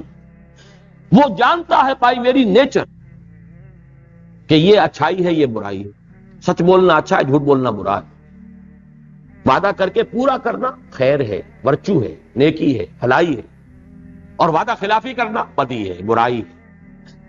یہ چیزیں انسان کے اندر ہیں، یہ ہدایت انسان میں ہے. یہ دوسرا درجہ ہوا. پہلا درجہ جبلی ہدایت، جو کہ ہماری بنیادی جو ہمارا ساخت ہے، ہماری جو وجود حیوانی ہے اس کے اندر موجود ہے. وہ تو لے کر ہم آئے ہیں ماں کے پیٹ سے، ہم وہ ساری ہدایت لے کر آئے. دوسری ہدایت، دو ہمارے اندر یہ سلسلے رکھ دیے گئے، ان السمع والبصر والفؤاد. اس سے حقائق کو دریافت کرو، کھول آنکھ، زمین دیکھ، فلک دیکھ، فضا دیکھ. افلا ينظرون الى الابل كيف خلقت والى السماء كيف رفعت والى الجبال كيف نصبت والى الارض كيف سطحت فذكر انما انت مذکر. یہ تو اگلی صورت ہی میں آ رہا ہے. دوسرا اس کے بعد جو آئے گا سورۃ الشمس، ونفس وما سواها فالهمها فجورها وتقواها. یہ جو ایک سینس ہے، مورل سینس، ایتھیکل سینس، انسان میں جو اخلاقی حس ہے، یہ بھی اللہ نے ودیت کر دی. یہ بھی ہماری ہدایت ہے جو اس نے ہمیں دے کر بھیجا ہے. تیسرا درجہ ہے ہدایت کا، اور وہ ہدایت ہے وحی کی ہدایت. انبیاء کے ذریعے، رسولوں کے ذریعے حق کا حق ہونا، باطل کا باطل ہونا مزید اجاگر کر دیا گیا اور واضح کر دیا گیا، علم نشرہ کر دیا گیا، مبرہن کر دیا گیا کہ کسی نیک نیت انسان کو کوئی اشتباہ ہو ہی نہیں سکتا. اس درجے حق کی وضاحت اور اس درجے باطل کا ابطال کہ کسی نیک نیت انسان کو شبہ نہیں ہوگا. اپنی نیت میں فتور ہو، تعصب ہو، ہٹ درمی ہو، تکبر ہو، حسد ہو، یہ بات دوسری ہے. کوئی جاہلی حمیت ہو، یہ بات دوسری ہے. کسی نیک نیت انسان کو کوئی اشتباہ نہیں رہ سکتا. یہ گویا کہ اللہ کی ہدایت کا اتمام. لیکن ہدایت کا معاملہ یہاں ختم نہیں ہو جاتا. اب اس ہدایت پر چلنے کی توفیق بھی اللہ سے ملتی ہے، یہ بھی ہدایت ہے. منزل مقصود پر بھی اللہ پہنچاتا ہے، انگلی پکڑ کر جیسے کسی بچے کو لے جایا جائے، یہ بھی اللہ کرتا ہے، یہ بھی ہدایت ہے. الحمدللہ الذی ہدانا لہذا وما کنا لنہتدی لولا ان ہدانا اللہ. کل حمد، کل شکر اس اللہ کا ہے جس نے ہمیں اس کی ہدایت بخشی، اور ہم ہرگز ہدایت یافتہ نہ ہو سکتے اگر اللہ ہی ہمیں ہدایت نہ دے. تو یہ ہے 4 مراحل ہدایت کے: جبلی ہدایت، پھر عقلی استعداد، پھر اخلاقی حس، پھر وحی، انبیاء اور رسل، ان کے ذریعے سے ہدایت، پھر یہ ہے کہ توفیق اور تیسیر. بلکہ صحیح لفظ جو استعمال ہونا چاہیے یہاں توفیق کا نہیں، تیسیر کا، اس لیے کہ یہی لفظ اس سورہ مبارکہ میں آ رہا ہے، فَسَنُيَسِّرُكَ لِلْيُسْرَىٰ. یہی آئے گا پھر سورۃ اللیل میں، فَسَنُيَسِّرُهُ لِلْيُسْرَىٰ فَسَنُيَسِّرُهُ لِلْعُسْرَىٰ. تیسیر، ان مع العسر یسرا ان مع العسر یسرا. یہ 10 صورتوں کے اندر یہ آپ دیکھ رہے ہیں کہ یہ مضمون آئیں گے. اس اعتبار سے لفظ تیسیر، تو ہم نے 3 آیتیں ابھی تک پڑھی ہیں. سبح اسم ربک الاعلی الذی خلق فسوی والذی قدر فہدی. چونکہ اس کے ساتھ ہی یہ اگلا جوڑا جو ہے وہ بھی اسی مفہوم سے متعلق ہے، لہذا کم سے کم وہ تو پڑھ لینا چاہیے. ویسے یہ کہ ہمارے ہاں نماز ہے 9 بجے، تو 8:45 تک انشاءاللہ ہم درس کو لے جا سکتے ہیں آسانی سے. والذی اخرج المرعى فجعله غثاء احوا، اور وہ کہ جس نے نکالا چارہ. مرعا اصل میں تو کہتے ہیں چارے کو، یہ گھاس وغیرہ. قرآن مجید کا ایک خاص ماحول ہے، صحرائی ماحول، حجاز کا ماحول. اس میں وہاں کو فصلیں اس طرح کی نہیں ہوتی تھی. مدینے میں تو خیر تھی، لیکن مکہ جو ہے وہاں تو وادی غیر ذی زرع ہے، وہاں کوئی گندم کی فصل، کو باجرے کی فصل، کو چنے کی فصل کا کوئی سوال نہیں. البتہ یہ ہے کہ جب بارش برستی تھی تو وادیوں کے اندر اور سلوپس جو ہوتی تھی پہاڑوں کی، ان کے اوپر سبزہ اور وہ گھاس وغیرہ ابھر آئی. یہ مرعا تھا. اور ان کا پیشہ جیسے آج بھی بلوچستان کے لوگوں کا پیشہ کیا ہے؟ بھیڑیں بکریاں پالنا. اگرچہ اب کچھ وہاں ڈیولپمنٹ ہوئی ہے اور کچھ ٹیوب ویلز لگے ہیں اور کافی وہاں زراعت کا کام بھی ہو رہا ہے، لیکن اس سے پہلے کیا تھا؟ بھیڑیں بکریاں پالنا، اور وہ قربانی کے لیے بھی لاہور اور کراچی بھیج دینا، اور یہاں کی گوشت کی سپلائی بھی وہیں سے ہوتی تھی، اور اس سے اللہ تعالیٰ ان کی جو معاش ہے اس کا بندوبست کرتا تھا. تو یہ مرعا ہے چارہ، لیکن اس میں مراد جو ہے وہ ساری وہ چیزیں غذائی جو زمین سے نکل رہی ہیں، کل نباتات. اگر گندم کی فصل ہے وہ بھی وہیں سے نکل رہی ہے، اگر چنے کا پودا ہے وہ بھی وہیں سے ابھر رہا ہے، اگر باغات ہیں وہ بھی وہیں سے نکلے ہیں. والذی اخرج المرعى فجعله غثاء احوا، پھر کر دیا اس کو.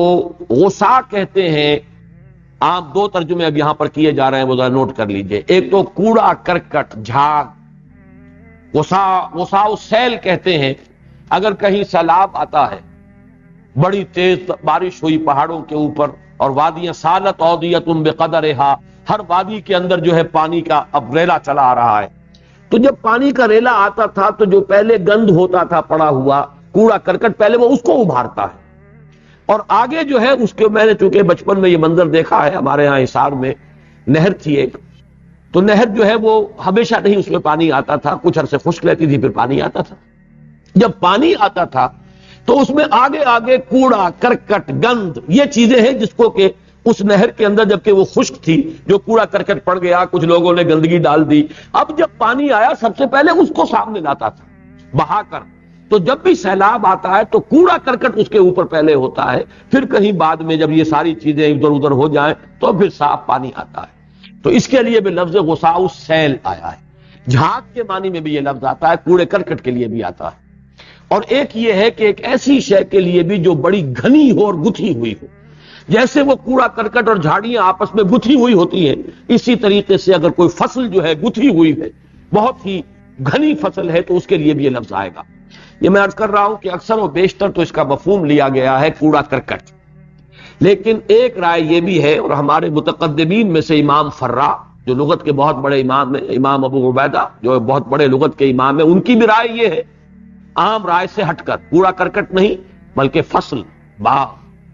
اور اسی طریقے سے مولانا فراہی اور مولانا اصلاحی، ان دونوں کی رائے بھی یہ ہے کہ اس سے مراد کوڑا کرکٹ نہیں ہے، بلکہ وہ سبزہ پہلے زمین میں ظاہر ہوا اور پھر وہ اتنا اپچا، اتنا نمایاں ہوا، گتھ گئے پودے ایک دوسرے کے اندر، اور وہ ایسے ہو گئے کہ جیسے باہم پیوست ہو جائیں. گھنا باغ، گھنی جو ہے اس کے اندر پیداوار ہوئی ہے، بڑا گھنا سبزہ.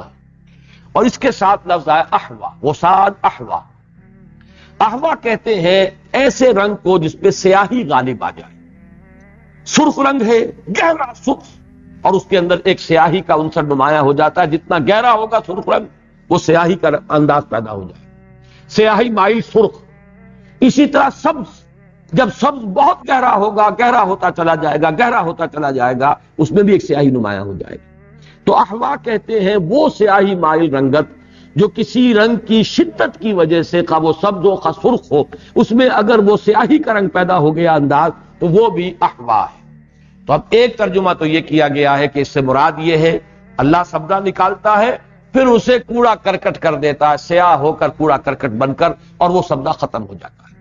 یہ مفہوم قرآن مجید میں بار بار آیا ہے، اور آیا ہے بعث بعد الموت کے لیے، کہ تم دیکھتے نہیں بارش برستی ہے اور زندگی کے آثار، سبزہ ہے، رویدگی ہے، رونق ہے، بہار ہے، پھر وہی سبزہ جو ہے مرجھا جاتا ہے، پیلا پڑ جاتا ہے، پھر وہ سیاہ ہو کر اور کوڑا کرکٹ ہو کر پاؤں تلے روندا جاتا ہے، چورا چورا ہو جاتا ہے۔ اسی طریقے سے تم بھی، جوانی بھی تم پر آئی ہے، شدت بھی ہے، بڑھاپا بھی آئے گا، اور تم چورا چورا ہو کر جبکہ تمہیں آ دبوچے گی، زمین میں دفن کر دیے جاؤ گے، پھر تم اسی طریقے سے جیسے کہ وہ سبزہ پاؤں تلے روندا جاتا ہے، تمہاری بھی قبریں کتنی دیر تک رہتی ہیں، بار ہموار ہو جاتی ہیں، لوگ چلتے پھرتے ہیں قبروں کے اوپر۔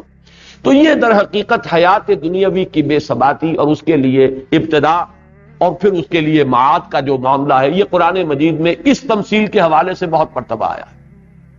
لیکن میری رائے بھی ان حضرات کے ساتھ ہے، یعنی امام فرا اور ابو عبیدہ اور اسی طرح مولانا فراہی، مولانا اصلاحی کی رائے، یہاں یہ مضمون نہیں ہے، اس لیے کہ میں بیان کر چکا ہوں اس سورت کا رنگ ہے حکمت کا، فلسفے کا۔ اس سورت کا رنگ تذکیر اور انذار کا ہے ہی نہیں، مضمون باعث بعد الموت کا یہاں اس طریقے سے آیا ہی نہیں ہے جیسے سورہ قیامہ میں آیا ہے یا بے شمار صورتوں میں آیا ہے، یہاں وہ رنگ نہیں ہے۔ تو یہ دوسری رائے ہے کہ تم دیکھتے ہو کہ وہ زمین سے سبزہ نکالتا ہے، پھر وہ سبزہ جب اپنی جوانی پر آتا ہے، شدت نمو کی وجہ سے اس میں جو حیات کا جو مادہ جوش کھاتا ہے تو وہ سبزی مائل ہو کر سرخ یعنی سیاہی مائل سبزہ ہو جاتا ہے، اور یہ گویا کہ اس کے بہار کی انتہا ہے۔ یہی لفظ سورہ رحمان میں آیا ہے، وَمِن دُونِهِمَا جَنَّتَانِ مُدْهَامَّتَانِ، اور مدھامتان جو ہے اس کے بارے میں بھی یہی وضاحت آتی ہے کہ ایسا گہرا سبز رنگ کہ جس پر سیاہی کا انداز پیدا ہو جائے۔ صحرا کے اندر آپ کو معلوم ہے کہ کھجور کے درخت جو ہوتے ہیں، اب چونکہ وہاں گرد و غبار بھی ہوتا ہے، پھر اس میں شدت ہوتی ہے، تو معلوم ایسا ہوتا ہے کہ جیسے سیاہی مائل ہے یہ درخت۔ اگر آپ جہاز سے کبھی گزرے ہو شکھر کے اوپر سے ذرا فوکر کی فلائٹ سے، تو معلوم ہوتا ہے کہ وہ جیسے گوبھی کے پھول کھلے ہوئے ہیں، اوپر سے جب آپ درخت کے کھجور کے درختوں کو دیکھتے ہیں اور ان پر سیاہی مائل کیفیت ہوتی ہے رنگ کی، کچھ گرد و غبار بھی فضا میں بھی ہے، پتوں پر بھی ہے، تو یہ گویا کہ نہایت گھنے باغ کے لیے لفظ آتا ہے، تو ہم اس کو ابھارتے ہیں والذی اخرج المرعى فجعلہ غثاء احوا، اور اس سے جیسا کہ میں نے ابتدا میں عرض کیا تھا، اس سے ربط قائم ہوتا ہے فَمَهِّلِ الْكَافِرِينَ أَمْهِلْهُمْ رُوَيْدًا، یہ تدریجاً ہوگا اے نبی، ابھی تو سبزہ نمودار ہوا ہے، ابھی تو آپ پر وحی کا آغاز ہوا ہے۔ میں عرض کر چکا ہوں میرے نزدیک یہ صورتیں اپنے زمانہ نزول کے اعتبار سے بالکل ابتدائی دور کی صورت ہے، یہ سورۃ الضحیٰ اور سورۃ الانشراح کا جو زمانہ نزول ہے وہی میرے نزدیک اس سورہ مبارکہ کا ہے۔ تو ابھی تو سبزہ ظاہر ہوا ہے، ابھی یہ اپجے گا، ابھی یہ اپنی پوری بہار پر آئے گا، ابھی اس کے اندر وہ گتھے ہوئے گھنے باغ کی کیفیت پیدا ہوگی جس کا رنگ جو ہے سیاہی ماہل گہرا سبز ہو جاتا ہے۔ یہ ہوگا، لیکن یہ سہج سہج ہوگا، تدریجاً ہوگا، آپ صبر کیجئے، آپ جھیلیے، ان کو مہلت دیجئے فَمَهِّلِ الْكَافِرِينَ أَمْهِلْهُمْ رُوَيْدًا۔ تو جیسے اللہ تعالیٰ کی تخلیق میں ایک تدریج ہے، الَّذِي خَلَقَ فَسَوَّى وَالَّذِي قَدَّرَ فَهَدَى، اس کی ہدایت کے بھی مدارج ہے، مراحل ہیں، اس کے بھی درجات ہیں، اسی طرح تقدیر کے بھی درجے ہیں، نوعی تقدیر بھی ہے اور انفرادی تقدیر بھی ہے۔ اسی طریقے سے یہ ہدایت کا عمل جو ہے یہ بھی دفعتاً ہو جانے والا نہیں ہے، بلکہ یہ جیسے سبزہ نمودار ہوتا ہے، وقت لگتا ہے اسے اپنی پوری شدت کو پہنچنے پر، اسی طریقے سے یہ جو سبزہ ہے، یہ جو رویدگی ہے، یہ جو بہار آ رہی ہے، وحی کی بہار، یہ بھی رفتہ رفتہ آئے گی، تدریجاً آئے گی، سہج سہج آئے گی۔ اس کے لیے آپ کو تحمل کی بھی ضرورت ہے اور اس کے لیے آپ کو صبر کی بھی ضرورت ہے۔ سَنُقْرِئُكَ فَلَا تَنْسَىٰ، یہ جڑ رہی ہے یہ آیت اس مضمون کے ساتھ، ان قریب ہم آپ کو پڑھا دیں گے پھر آپ بھولیں گے نہیں۔ اس میں بھی حضور کی ایک اجلت پسندی ہے جو اس آیت کے پس منظر میں ہے۔ حضور پر جب قرآن مجید کی وحی نازل ہوتی تھی، آپ جلدی جلدی اپنی زبان کو حرکت دیتے تھے تاکہ یاد کر لیں، جس سے سورہ قیامہ میں بھی آپ کو روکا گیا، لا تحرک بہ لسانک لتعجل بہ، اے نبی اپنی زبان کو اس قرآن کے ساتھ تیزی سے حرکت نہ دیجئے کہ جلدی سے اسے یاد کر لیں، اور جیسے پہلا سبق یاد ہوگا تو اگلا ملے گا، اگلا سبق یاد ہوگا تو آگے ملے گا۔ جیسے کہ ایک ہونہار شاگرد جو ہے وہ اپنی محنت بذل سعی کرتا ہے، کس لیے؟ تاکہ استاد مجھے اگلے سبق کا اہل سمجھے، وہ سبق میں پکا لوں گا، یاد کر لوں گا تو پھر اگلے سبق کا میں اہل ہوں گا، پھر اگلا سبق ملے گا۔ تو حضور میں ایک اجلت تھی علم کے لیے کہ جلد از جلد مجھے یہ علم اور بڑھے، میرے علم میں اضافہ ہو. اسی لیے سورہ طٰہٰ میں فرمایا وَلَا تَعْجَلْ بِالْقُرْآنِ مِن قَبْلِ أَن يُقْضَىٰ إِلَيْكَ وَحْيُهُ وَقُل رَّبِّ زِدْنِی عِلْمًا. دیکھیے نبی اس قرآن کے لیے جلدی نہ کیجیے اس سے پہلے کہ ہماری حکمت میں جو تدریج معین ہے اس کے مطابق اس کی وحی مکمل ہو جائے. ہاں اللہ سے دعا کیا کیجیے اے اللہ میرے علم میں اضافہ فرما، لیکن لا تعجل بالقرآن، جلدی نہ کیجیے قرآن کے بارے میں. اس کا نزول ایک تدریج سے ہوگا اور وہ تدریج ہماری حکمت بالغہ میں معین ہے، اس میں کوئی تبدیلی نہیں ہوگی. آپ کا شوق اپنی جگہ، آپ کو جو محبت ہے قرآن سے وہ ہمیں معلوم ہے. اسی طرح سورہ قیامہ میں فرمایا لا تحرک بہ لسانک لتعجل بہ ان علینا جمعہ وقرآنہ. آپ اپنی زبان کو تیزی سے حرکت نہ دیجیے کہ آپ جلدی سے یاد کر لیں اس قرآن کو. ہمارے ذمے ہے اس کا آپ کے سینے میں جمع کر دیں. اس میں ایک شفقت بھی ہے حضور پر کہ آپ یہ مشقت جھیلیے ہی نہیں، ہمارے اپنے ذمہ ہم نے نہیں دیا، آپ کے سینے میں ہم اسے جمع کر دیں گے. ان علینا جمعہ وقرآنہ فاذا قرأناہ فاتبع قرآنہ. اس کی تفصیل میں سورہ قیامہ کے درس میں بیان کر چکا ہوں. یہاں صرف یہ نوٹ کیجئے کہ گویا کہ اس مضمون کا سر آغاز یہ آیت ہے. سب سے پہلے یہ مضمون اجمالاً آیا سنقرئک فلا تنسیٰ. اے نبی ہم پڑھائیں گے، آپ مطمئن رہیں، آپ خاطر جمع رکھیں، ہم پڑھائیں گے آپ کو اور ایسے پڑھائیں گے کہ آپ کبھی نہیں بھولیں گے.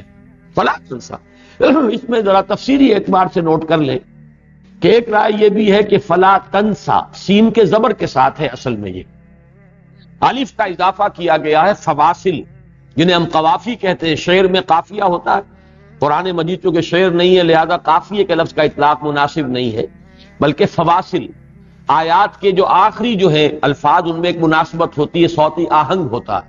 اس آہنگ کے لیے اس کو تنسا کر دیا گیا کہ آپ نہیں بھولیں گے.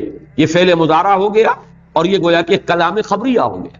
لیکن ایک رائے ہے، مجھے اس سے اختلاف ہے لیکن میں بیان کر رہا ہوں کہ یہ بھی رائے ہے کہ یہ اصل میں فلا تنسا یہ فعل نہیں ہے. اے نبی ہم آپ کو پڑھائیں گے تو بھولیے گا مت، یعنی پوری محنت کیجئے کہ اس کو محفوظ رکھیں. اور اس سے ایک مناسبت قائم کی ہے مفسرین نے، وہ مناسبت اپنی جگہ صحیح ہے. بات حضور نے فرمایا احادیث سے صحیحہ ہیں کہ یہ قرآن وحشی اونٹ کے مانند ہے، جب تک کہ باندھ کر نہیں رکھو گے اونٹ کو وہ بھاگ جائے. تو قرآن کو یاد کرنا یہ ایک کام ہے، اسے یاد رکھنا یہ دوسرا کام ہے. اور یہ آپ نے بڑی وعید کے انداز میں فرمایا قرآن کو یاد کر کے بھلا دینا یہ بہت بڑا جرم ہے، بہت بڑا گناہ ہے. اب اس کا تو اگر آپ دور کرتے رہیں گے، اس کو دہراتے رہیں گے، بار بار پڑھتے رہیں گے تو یاد رہے گا، ورنہ وہ یاد نہیں رہتا. ہمارے اکثر و بیشتر 99% حافظ وہ ہیں جنہیں دوران سال کچھ یاد نہیں ہوتا. وہ تو 1 مہینے پہلے یا 15 دن پہلے جو ہے وہ پھر رٹا لگاتے ہیں دوبارہ اور تازہ کرتے ہیں. دوران سال آپ ان سے کہیے کہ فلاں جگہ سے قرآن پڑھ دیجئے نماز میں، نہیں پڑھ سکتے اللہ ماشاءاللہ ہے ایسے لوگ. لیکن یہ کہ وہ ایک خاص وہ معاملہ ہے، لیکن اس کا مستحضر رکھنا بہت ضروری ہے.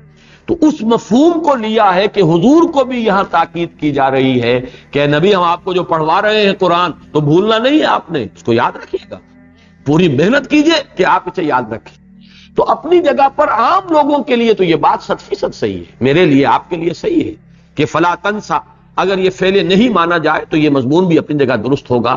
لیکن محمد الرسول اللہ کے لیے صلی اللہ علیہ وسلم یہ مفہوم درست نہیں ہے، اس لیے کہ جب سورہ قیامہ القرآن یفسر بعضہ بعضا، قرآن کا ایک حصہ دوسرے حصے کی تفسیر کرتا ہے، تو اس اصول کے تحت سورہ قیامہ میں جب مفہوم آ گیا کہ لا تحرک بہ لسانک لتعجل بہ ان